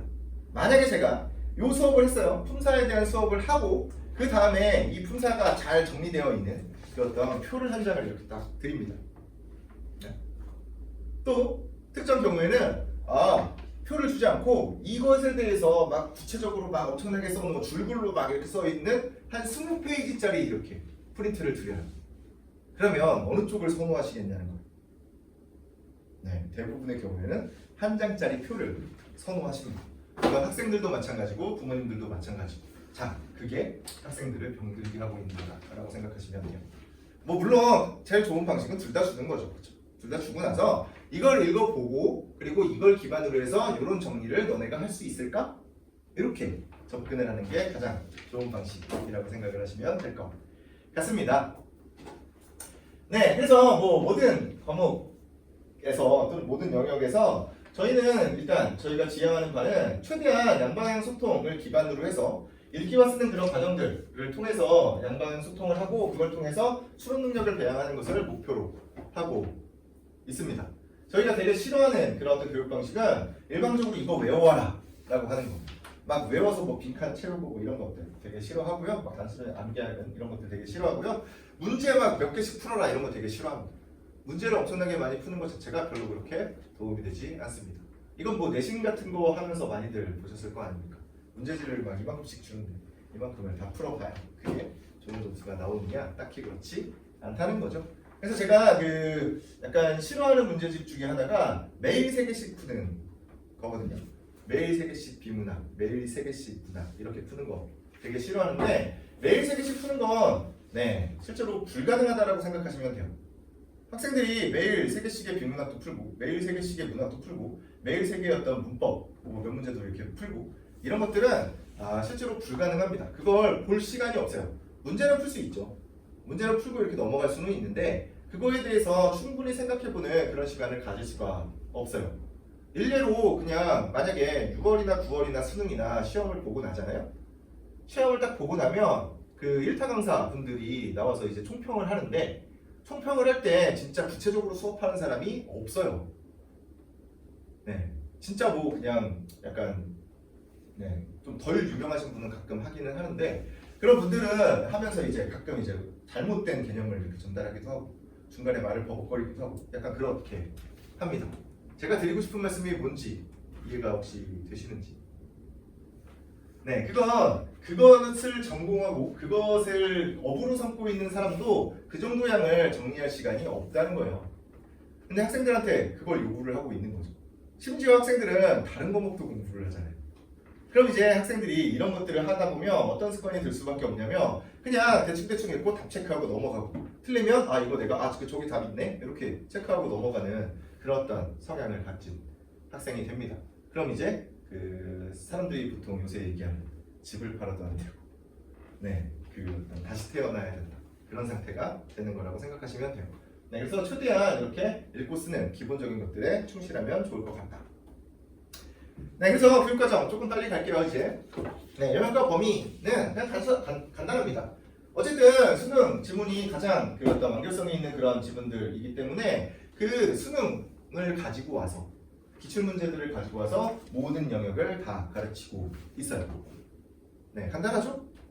네, 그리고 정규반과 특강으로 구성이 되어 있는데요. 정규반은 중학교 2학년 때부터 고등학교 3학년 때까지 그냥 1년씩 쭉쭉쭉쭉 이렇게 진행되는 조금씩 이렇게 쌓아가는 그런 과정이라고 보시면 되고요. 이쪽의 특강은 그냥 한 방에 조금 정리를 하는 부분인데 이게 사실 뭔가 제 가치관이랑 좀 안 맞죠? 그쵸? 원래 제가 저렇게 공부를 차근차근 해야 된다고 말씀을 드렸는데 그래, 이걸 왜 하냐면 이쪽은 보통 이제 한 바퀴를 다 돌렸을 때 고등학교 1학년 이후에 한 바퀴를 다 돌렸던 학생들이 뭔가 이렇게 정리해보는 그런 어떤 강의라고 보시면 됩니다. 그래서 기본적으로는 그 고3을 대상으로 하고 있고요. 네, 그리고 고2 정도 되면 들을까? 근데 그 고1 학생이 정규반을 들으면서 듣는다라고 얘기하면 그거는 말리는 편입니다.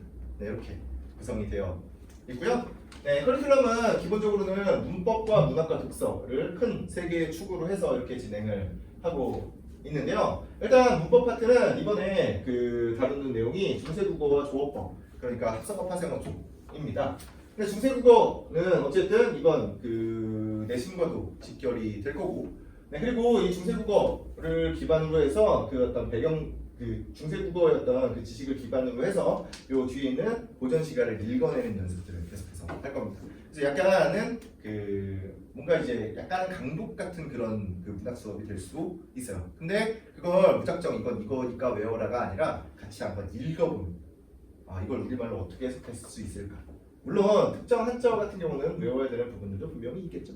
네, 그래서 중세국어 고전 시가 쪽을 같이 이런 식으로 진행하면서 익숙하게 만들고 싶고요. 네, 그리고 이쪽 독서 쪽에서 고난도는 원래는 인문예술, 사회문화, 과학기술과 같이 이렇게 각각의 영역으로 나눠서 이야기를 하다가 이제는 조금 더 어려운 어떤 유형을 가지고 올 겁니다. 어쨌든 나눠져 있기는 해요. 근데 어려운 것 뿐입니다. 근데 어렵다고 이야기를 하지만 이건 그냥 오답률이 높을 뿐이지 제가 처음에부터 계속해서 말씀드리지만 수능 문제는 생각보다 그렇게 어렵지는 않다. 누구나 이해할 수 있다. 그쪽을 조금 더 강조를 할 겁니다. 어려운 문제라고 사람들이 엄청나게 많이 들렸지만 실제로 이게 어려운가에 대해서 이야기를 할 거고요. 공통적으로 계속해서 진행되는 부분은 이 고전 시간은 이쪽은 그 어쨌든 문제와 함께 이렇게 풀어보는 거고 이쪽은 그냥 시조 한 편 정도씩 그냥 한 번씩 읽어보고 알아 정도라고 보시면 되고요. 어휘는 계속해서 직접 찾아오는 그런 숙제들이 나갈 거고요. 그걸 기반으로 해서 테스트를 보게 될 겁니다. 네, 수업과 관리는 어떻게 진행이 될까를 보시면 좋을 것 같은데 일단 그 테스트를 두 개를 보고 시작을 해요. 오자마자 그 주관식 테스트와 객관식 테스트를 보고 시작을 하고요. 네, 그리고 나서 수업을 하는데 수업은 오프라인으로 진행되는 걸 기반으로 해서 온라인으로 계속해서 송출이 되고 있고요. 그리고 나중에 복습도 할 수 있도록 저장본도 제공을 하고 있습니다. 네, 점검은 그 과제장을 보면서 조금 자세히 말씀을 드릴게요. 조금 더 자세히 하나하나 이야기를 해보겠습니다. 네, 테스트는 크게 두 가지가 있는데요. 제가 드린 자료 중에 이 003이라고 써있는 부분이 하나 있고요. 그리고 하나는 물음표가 막 이렇게 그려져 있는 이런 프린트가 있는데요. 이 옆에 있는 이 003 이거는 그냥 책에 원래 책으로 나가는 건데 이 책의 그냥 한 부분을 발췌한 겁니다. 한 강만 가지고 온 거고요. 네, 이쪽은 프린트로 나가는 건데 주관식 시험이에요. 그래서 이 객관식 시험은 수능 기출 문제들로 구성되어 있는 객관식 문제들. 문제들이고요. 이쪽은 본인들이 써온 것들을 기반으로 한 그 주관식 문제들입니다. 그래서 큰 틀은 일단 어휘, 어휘 테스트 보는 거고요. 그리고 문법에서 자주 사용되는 용어들 계속 반복해서 쓰게 만들면서 익숙하게 만들 거고요. 그리고 읽어본 그 고전 시간 한번 해석해보는 이런 걸로 구성이 되어 있다고 보시면 됩니다. 네, 그래서 이렇게 테스트를 보고 시작을 하기 때문에 저희가 수업 시간이 그 3시간 반입니다. 네, 원래 그 단과 수업은 대부분 3시간인데 제가 옛날에는 이걸 그냥 문제를 풀어와라 라고 얘기를 했는데 문제를 풀어오라고 이야기하면 문제를 안 풀어오는 학생들이 조금 있어서 어쨌든 최대한의 어떤 효율을 만들기 위해서 와서 문제를 푸는 시간이 있다. 그래서 3시간 반이다 라고 생각하시면 좋을 것 같고요. 네, 수업은 기본적으로 그 외부 지식보다는 지문 자체를 통해서 이해할 수 있는 내용들을 얘기를 한다고 생각하시면 됩니다. 그래서 최대한 많은 어떤 정보들을 끄집어낼 거고 그것만 가지고서 먼저 판단을 한 후에 그 다음에 교과서와 참고서에 있는 그런 배경 지식 정도는 어느 정도는 얘기를 해줍니다. 근데 여기서 그 텍스트만 가지고 얘기하는 것과 배경 지식을 얘기하는 건 전혀 다른 문제 아니냐라고 생각을 하시겠죠? 당연한 말씀인데 제가 말씀드리는 이 배경 지식은 국어과 관련되어 있는 배경 지식은 이야기를 합니다. 네, 나머지는 이야기하지 않을 거예요.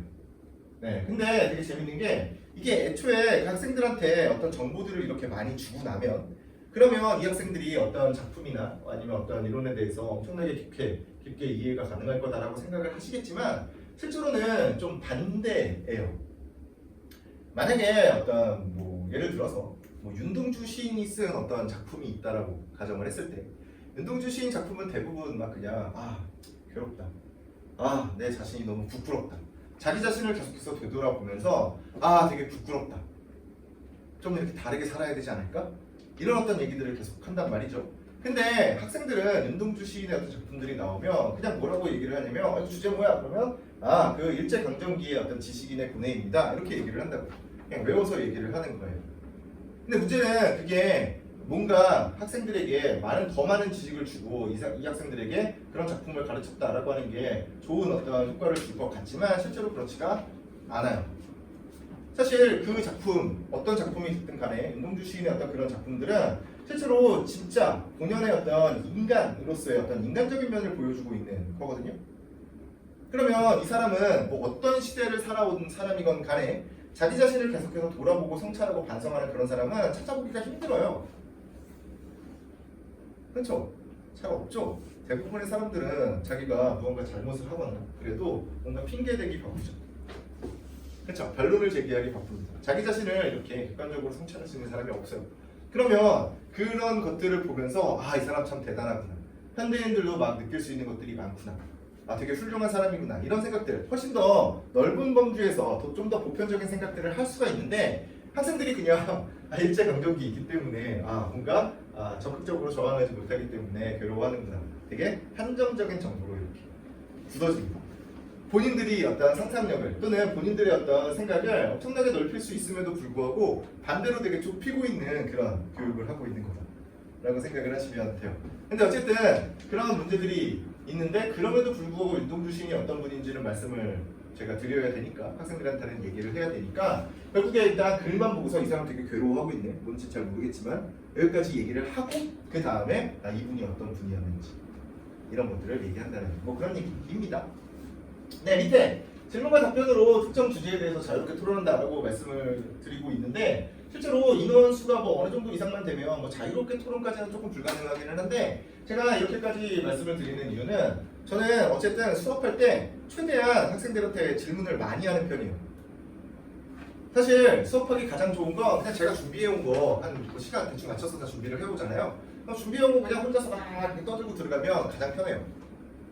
네. 어떤 사람이 그 대답을 하고 그것에 대해서 또 생각해보고 또 반응하고 이런 것들은 사실 되게 피곤한 일이거든요. 근데 제가 그렇게 하는 이유는 실제로 학생들이 무언가 표현해보는 그런 어떤 그 경험이 실제로 국어 능력 향상에 도움이 많이 되기 때문에 그렇습니다. 네, 그래서 그렇게 하는 거고요. 또 한 가지는 제가 일단 저희 학원 같은 경우는 그 입반 테스트를 보지 않는데 입반 테스트를 보지 않는 이유는 이 국어 과목이라고 하는 게 누구나 할 수 있다라고 생각을 하고 있기 때문에 그렇습니다. 물론 제가 돈을 벌기 위해서는 입반 테스트를 봐서 우수한 학생들을 이렇게 끌어들이고 거기서 이제 입소문이 나서 그 학원을 운영하면 훨씬 더 돈을 많이 벌 수 있겠지만 그런 식으로 하지 않습니다. 그건 제가 애초에 누구나 국어는 할 수 있다라고 하는 그 생각에서 벗어나는 것이기 때문이죠. 근데 왜 갑자기 이 말씀을 드리냐면 근데 어쨌든 입반 테스트를 안 보고서 이렇게 학생들을 모으다 보니까 학생들마다 이렇게 수준이 다를 거란 말이에요. 그래서 여태까지 공부해 놓은 수준이 다를 거 아닙니까? 그래서 제가 어디부터 이야기해야 될지를 계속해서 선을 긋고 있는 거죠. 질문을 하면서. 그래서 특정 경우에 수업 시간이 조금 오버되는 10시간 넘는 그런 경우들이 종종 있다라는 걸 한번 말씀을 드리고 싶습니다.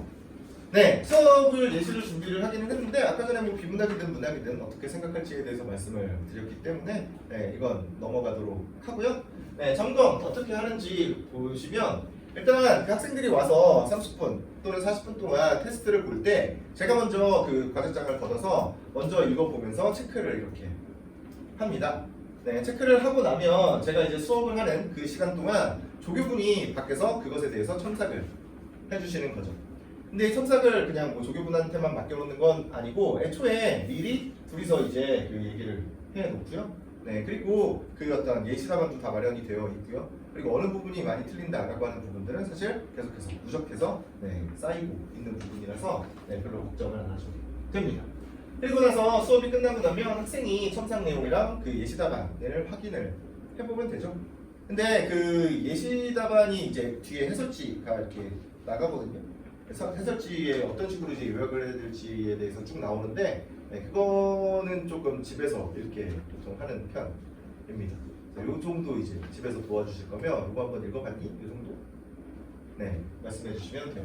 실제로 성적표 뒤에 첨삭 내용이 붙는데 그 첨삭 내용 같은 경우는 학생들이 여기 엘리베이터 타고 내려가면서 보면서 갑니다. 네, 그래서 그것과 실제로 어떻게 써야 되는지를 같이 확인을 해보셨으면 좋겠고요. 그리고 밑에 과제 중에 클리닉이라고 하는 부분이 있는데 저희 그 학원의 그 모든 과제는 다 서술형이기 때문에 과제하기가 실제로 어려운 경우들이 많이 있어요. 그래서 이 어려움을 좀 해결을 해주고자 만약에 어려움을 느끼는 학생들이 있다면 일단 평일에 약속을 잡아서 학원에 와서 숙제를 할 수 있도록 만들고 있습니다. 또 뭐 기본적으로는 강제로 오지 않는 건데 강제로 와야 되는 경우는 숙제를 일정 정도 이상 안 해왔을 때 그때는 무조건 부릅니다. 갈 때 시간 약속을 잡고 가거나 아니면 부모님께 연락을 드려서 부모님과 시간 약속 이렇게 잡는 그런 과정이 있다라고 생각하시면 돼요. 그리고 사실 저희 학원 같은 경우는 그 학생들이 좀 편하게 올 수 있도록 항상 그 강의실이 열려 있기도 하거든요. 그래서 좀 편하게 이렇게 와서 공부하는 그런 친구들도 종종 있습니다. 그래서 아예 그냥 숙제를 집에서 하면 집중력이 좀 안 생기니까 여기 와서 그냥 하거나 아니면 그냥 뭐 공부하러 오거나 이런 학생들도 많이 있습니다. 학원 어떤 시설을 좀 이용해 주시기 바랍니다. 과제장 궁금하실 텐데 과제장의 구성을 보시려면 요 책상 그림이 있는 요 프린트가 두 개가 있습니다. 이게 인쇄 상태가 좋은 쪽은 그냥 실제로 나가는 거 샘플이고요. 학생들에게 제공되는 샘플이고요. 그리고 여기 그 조금 약간 인쇄 상태가 지저분한 건 이건 학생들이 써온 걸 저희가 스캔해서 보관하는 겁니다. 항상 모든 그 숙제 자료는 저희가 스캔을 해서 보관을 하고 있고 그리고 이걸 기반으로 해서 학생의 상태를 파악하고 나중에 상담 자료로 이용을 한다라고 생각을 하시면 됩니다. 그래서 그냥 이게 어떤 식으로 구성되어 있는지를 보시면 처음에는 정답의 근거 찾기라고 해서 실제로 그냥 본인들이 푼 문제들에 대해서 그 해설지 쓴다고 생각하고 근거를 쓰는 거죠. 실제로 국어에서 특히 문학에서 사람들이 가장 어려워하는 건 이거 감인데? 이거 문제 답인지 이게 답은 확실한데 이유를 잘 모르겠는데? 뭐 이렇게 얘기하는 경우들이 있는데 실제로 감이다 뭐 이런 건 없어요. 실제로는 이유가 있는데 본인이 선택했을 때는 분명히 이유가 있었는데 그 이유를 말로 못 풀어내는 것 뿐입니다. 그래서 그런 것들을 무조건 문장으로 풀어낼 수 있도록 직접 써보는 이런 연습들을 할 거고요. 그리고 독서, 그러니까 비문학 지문이 등장을 하면 무언가 문장을 바꿔 쓰는 연습들, 똑같은 의미를 가지고 있는 다른 형태의 문장으로 바꿔 쓰는 연습들, 또는 뭐 어떤 한정된 정보를 바탕으로 해서 예측해보는 부분, 그리고 정통 요약 부분으로 이렇게 구성이 되어 있고요. 문학 같은 경우는 그 사실 내용이 좀 어려울 수가 있어서 만약에 소설이다 그러면 줄거리 요약하면 되고요. 그리고 만약에 시다 그러면 그 시를 그 음문으로 써 있는 부분을 산문으로 이렇게 바꾸는, 우리가 좀 이해하기 쉬운 말로 이렇게 바꿔보는 그런 어떤 과정들이 포함되어 있다고 생각하시면 됩니다. 네, 그리고 무언가 표현법이나 기타 등등 정상한 태도 이런 것들도 쓰는 부분이 있어요. 실제로 가장 중요한 부분은 요 밑에 있는 이 어휘 찾기 부분인데 맨 뒷부분이 이제 어휘 찾기거든요. 근데 한 페이지에 7개밖에 없어요. 그래서 그 학생이 직접 써온 걸 보시면 그 세 줄로 항상 써오는데 이게 세 가지 의미를 써오는 건 아니고, 첫 번째는 이 단어가 가지고 있는 의미를 직접 본인이 생각해본 의미를 써보는 거예요. 그래서 뭐 유의어를 쓰셔도 되고요, 뭐 반의어를 부정해도 되고요, 또는 뭐 그냥 쉽게 서술해도 되고요. 특정 경우에는 모름 이렇게 쓰는 경우도 있어요.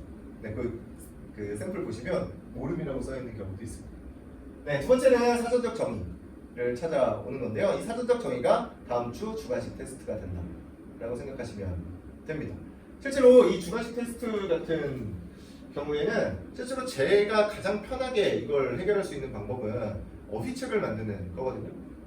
어휘책을 만들어서 이번 강에는 뭐를 한 40강으로 구성되어 있는 어휘책을 만든 다음에 각 강마다 이렇게 뭐 200개, 300개씩 어휘를 이렇게 넣어놓고, 그 다음에 여기서 오늘은 뭐 1강을 외워와라. 그리고 50문제를 시험을 볼게. 그리고 40문제 이하면 재시험. 이렇게 보면 저한테는 되게 좋아요. 저는 엄청 편하죠. 그거 가지고서 계속 돌리면 되니까 엄청나게 편한데, 그게 생각보다 그렇게 효율적이지가 않아요. 물론 안 하는 것보단 나아요. 안 하는 것보단 나은데, 그게 그 본인이 직접 읽어본 글에서 본인이 직접 찾아본 어휘를 가지고서 테스트를 보는 게 훨씬 더 효율적입니다. 그래서 이런 식의 어떤 귀찮은 작업을 하고 있다고 보시면 되고요. 네, 세 번째는 예문 하나 써오면 됩니다. 네, 또 체크하셔야 되는 부분이 여기 유형이라는 말을 이따유 모양형 이렇게 써놨어요. 이건 한자입니다. 한자의 뜻과 소리값을 써오는 거라고 생각하시면 돼요. 생각보다 생각보다가 아니죠. 우리말은 그 한자어 비중이 엄청나게 높기 때문에 그 한자, 물론 한자 자체를 쓸 필요는 없어요. 근데 한 글자 한 글자가 어떤 의미를 가지고 있는지를 확인을 하면 어휘력이 엄청나게 늡니다. 실제로 그 어른들은 처음 보는 단어가 나와도 대충 무슨 뜻인지 알거든요. 그렇죠? 네. 근데 학생들은 그게 없어요. 그래서 이걸 한 번씩 해보는 거죠. 어차피 뭐 인터넷 사전 사용하고 편한 세상이니까 클릭 한 번만 해보면 되니까 별로 그렇게 어렵지는 않습니다. 네, 그리고 또 여기 아까 시조 해석해보는 부분 있었잖아요. 그냥 읽어보고 오라고 했던 그 부분인데, 읽어보면서 한번 해석을 써보는 건데, 만약에 여기 뇌정이 파산하여도 이런 말이 있으면 학생들이 모르잖아요. 그렇죠? 모르면 그냥 바로 치는 거예요. 내가 알고 있는 부분과 모르고 있는 부분을 이렇게 확인만 하는 겁니다. 그리고 나서 책 뒤에 보면 이거 해설이 있거든요. 그거 보고서 채워보면 됩니다. 아, 이게 이런 뜻이구나. 그래서 항상 노정시가 같은 경우에는 어쨌든 스스로 일단 읽어보는 그런 어떤 시도가 필요하고요. 그 다음에 읽어본 내용을 바탕으로 해서 아, 이게 옛날의 단어를 이렇게 썼구나, 또는 옛날이랑 지금이랑 문장 구조가 이렇게 다를 수가 있구나, 이런 것들을 비교 대조 해보는 그런 과정이 있으면 좋을 것 같습니다. 네, 뒤에는 이제 성적표인데요. 앞에는 그 성적이 계속해서 누적표, 영역별 어떤 점수들도 이렇게 나오는 이런 성적표고요. 그 뒤에는 이제 첨삭 내용이 붙습니다. 그래서 부모님들이 이 성적표를 보실 때는 일단 이쪽 앞에 점수보다는 뒤에 있는 저 첨삭 내용을 조금 주의 깊게 보시면 좋을 것 같아요. 이쪽은 사실 시간이 좀 촉박하거든요. 앞에 그 3, 40분 동안 다 풀기가 조금 어려워요. 그래서 그건 읽어보는 데 조금 집중을 하는 거예요, 먼저. 네, 그래서 이쪽 점수는 조금 안 좋을 수 있으니까 별로 그렇게 신경을 안 쓰셔도 되는데, 숙제는 어쨌든 본인이 시간을 들여서 하는 거잖아요. 그래서 조금 체크를 해두시는 게 좋습니다. 그래서 제가 그 상담 보시면 제가 이렇게 여쭤보거든요. 성적표 잘 보고 계시냐고, 그 뒤에 그 첨삭 내용 좀 잘 보고 계시냐고 이렇게 말씀을 드리면, 그 몇 년 전에 그 어떤 어머니께서 저한테 아니 유학원에서 성적표가 나오냐고 이런 말씀을 하신 적이 있어서, 그때부터는 여기 성적표에서 뒤에 이 첨삭 내용과 그 주관식 테스트 점수 정도는 문자로 보내드리고 있습니다. 네, 어쨌든 여기까지가 제가 준비한 부분이고요. 네, 질문과 답변. 네, 시간이 있는데요. 네, 자유롭게 질문을 하시면 되는데 제가 먼저 그 어떤 자주 물어보시는 질문들을 몇 가지 이렇게 가지고 왔습니다. 네, 이것만 간단하게만 말씀을 드릴게요. 네, 과제 시간 얼마나 걸리냐인데요. 제가 애초에 이 수업을 기획했을 때 이 수업 그 과제 시간을 어느 정도로 측정을 하고 있었냐면 하루에 한 30분에서 1시간 정도를 투자를 해서 이걸 한 4일이나 5일에 이렇게 걸쳐서 했으면 좋겠다. 이렇게 생각을 했어요. 그래서 진짜 빠른 학생들 같은 경우에는 2시간 조금 넘게 정도, 그리고 진짜 오래 걸리는 학생들은 진짜 오래 걸리는 그런 어떤 유형으로 만들었습니다. 근데 어쨌든 그 과제 시간이 조금 오래 걸릴 수가 있으니까 그 옛날에 학원에 있을 때부터 막 컴플레인을 엄청나게 사람들이 하셨거든요. 근데 특정 그 컴플레인이 어떤 얘기였냐면, 아니 국어 과제를 하는데 7시간이 걸리더라 였습니다. 근데 제가 곰곰이 좀 생각을 해봤는데 네, 아무런 문제가 없어요. 왜 그러냐면 이게 만약에 학생이 뭐 딴짓 하느라고 뭔가 집중이 안 돼서 막 딴짓 하느라고 7시간을 동안 그걸 했으면 문제가 되겠지만, 그게 아니라 이거 한번 써보겠다고, 요약 한번 해보겠다고 7시간 동안 머리를 싸매고서 고민을 하고 있었다면 그것만큼 좋은 국어 공부는 없다라고 생각을 하기 때문에 그렇습니다. 또 사실 다른 어떤 과목이랑 비교해보면 그렇죠? 7시간은 많은 시간도 아니죠. 저 일주일에 수학 숙제하는데 몇 시간을 할애하는지 생각을 해보시면 네, 그렇습니다. 근데 어쨌든 이건 어쨌든 똑같은 좀 유사한 패턴의 문제들 또는 유사한 그 패턴의 어떤 그 논리 구조를 가지고 있는 그런 그 글들을 계속해서 쓰는 거기 때문에 시간은 무조건 빨라집니다. 근데 처음에 네, 좀 힘들 수 있다. 고요. 두 번째, 쓰기를 싫어하는 이과 남학생 과제를 할 수 있나? 이런 질문들 많이 하시는데 일단 뒤에부터 보시면 남학생 아무 문제가 없어요. 그래서 제가 드린 그 프린트는 남학생 걸로 샘플을 가지고 왔고요. 이쪽은 그 PPT에 띄운 이쪽 학생은 여학생 이렇게 가지고 왔습니다. 네, 이건 뭐 개인 차이가 있을지언정 뭐 딱히 뭐 남녀의 차이는 요새는 별로 그렇게 많지 않습니다. 옛날에는 뭐 이렇게 글씨를 이렇게 날렸으면 이거 남학생이야 라고 생각을 했겠지만 요새 그렇지도 않아요. 그렇죠? 네, 그리고 중간에 이과. 네, 이과 성향을 가진 학생이 이걸 쓸 수 있냐? 네, 쓸 수 있죠. 제가 그 쓰게 만드는 이런 글은 무언가 감상적인 이런 글이 아니기 때문에 논리적인 어떤 구조를 가지고 있는 그런 글을 써야 되기 때문에 제 개인적인 생각으로는 이과생이 훨씬 더 유리하다라고 생각을 합니다. 이과생들이 항상 하는 그 되게 자주 하는 일이 수학 문제 푸는 일인데, 수학 문제를 풀 때 보면 이렇게 중간에 등호를 놓고 양쪽에 이렇게 수식을 쓰잖아요. 그렇죠? 그리고 그거랑 이렇게 비슷하게 이렇게 비트를 계속해서 이렇게 이어서 풀이 과정을 쓰잖아요. 근데 그 풀이 과정이 각각의 이 한 줄 한 줄이 하나의 문장이라고 생각을 하면 실제로 그게 위에 있는 문장과 밑에 있는 문장은 같은 의미를 가지고 있거나 아니면 약간 포함 관계를 가지고 있는 문장이거든요. 그 과정이 실제로 연역 추론이라고 하는 겁니다. 네, 그래서 아무런 문제가 생기지 않는다. 네, 마지막으로 앞에 쓰기를 싫어하는 이 나왔는데 이건 제가 나올 때마다 네, 고개 숙여 사과드립니다. 사죄드립니다. 어쩔 수가 없어요. 이건 제가 어떻게 할 수 있는 영역이 아니에요. 네, 쓰기를 싫어하는. 네, 쓰기는 사실 저도 이거 그 답안지 막 쓰고 그러잖아요. 네, 저도 싫은 경우가 생각보다 많습니다. 근데 이 쓰기 싫은 이유가 뭐 당연한데 실제로 막히는 부분이 있고 막히면 답답하기 때문이죠. 그렇죠? 답답하면 사람들은 이제 뭐 누군가를 이제 막 탓하기 시작하죠. 처음에는 이제 뭐 작가를 그 어떤 글을 쓴 사람을 탓하기도 하고, 그렇죠? 자기 자신을 탓하기도 하고, 그래서 또는 이 과제를 낸 저를 탓하기도 하고, 네, 이런 여러 가지 어떤 과정 속에서 뭔가 짜증이 나기 때문에 싫어하는데, 근데 이게 이거만큼 그 어떤 본인의 어떤 생각을 정리하고 뭔가 그 어떤 국어 능력을 향상시킬 수 있는 방법이 없기 때문에 이걸 시키는 것입니다.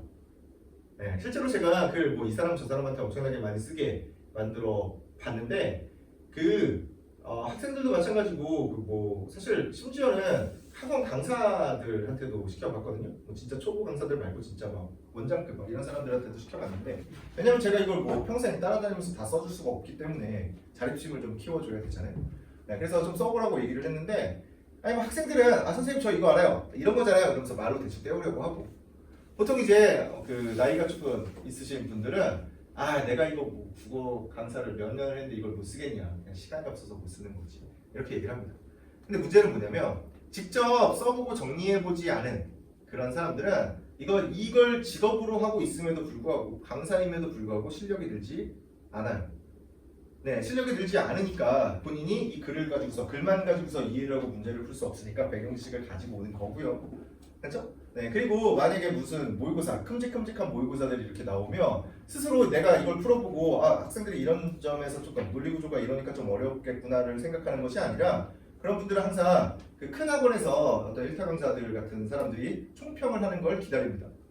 본인이 판단을 하지 않고. 물론 이런 것들을 뭐 부모님들이 직접 눈으로 확인할 수는 없겠지만 어쨌든 이걸 그 직접 써보는 쪽이 훨씬 더 수준이 높다라는 점 정도 확인하시면 좋을 것 같습니다. 그래서 어쩔 수 없이 싫어할 수밖에 없지만 하는 것이 훨씬 더 효과적이다. 네, 세 번째, 어려서 책을 많이 안 읽었어도 상관없냐? 네, 별로 상관없습니다. 이게 뭐 책을 많이 읽었을 때 그 독서 습관이 잘 들면 학생이 되게 그 스마트한 학생이 될 가능성이 물론 있죠. 근데 그 지금 특히 이 동네에서 교육을 하는 이런 방식들을 통해서는 약간 부작용이 일어날 가능성이 훨씬 더 높습니다. 실제로 독서는 애초에 쉬운 글들을 되게 폭넓게 접하게 해주고 그 다음에 그 중에서 관심 분야가 생기면 관심 분야에서 깊게 읽게끔 만들어주시면 돼요. 그럼 이제 그때는 학원을 다니는 그런 차원이 아니에요. 스스로 읽어가면서 독서의 어떤 능력이 향상되는 거죠. 그렇게 된 학생이 있다면 그 학생은 되게 훌륭하게 잘 자랄 겁니다. 근데 그게 아니라 애초에 막 어려운 것들을 되게 다양하게 이렇게 읽히는 그런 어떤 학원들이 있어요. 근데 그게 뭐 진짜 뭐 천재적인 학생들 같은 경우는 그 모든 면에서 되게 뛰어난 학생이 될 수도 있겠으나 대부분의 경우에는 그렇지가 않습니다.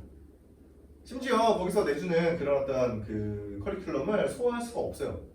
400페이지, 500페이지짜리 책을 2주 동안 읽고 그리고 2주 지나고 나서 뭐 이렇게 뭐 시험도 뭐 이렇게 무슨 빈칸 채우기 뭐 이런 것들을 보고 있는데 그러면 이제 학생들이 그걸 다 읽겠습니까? 안 읽죠.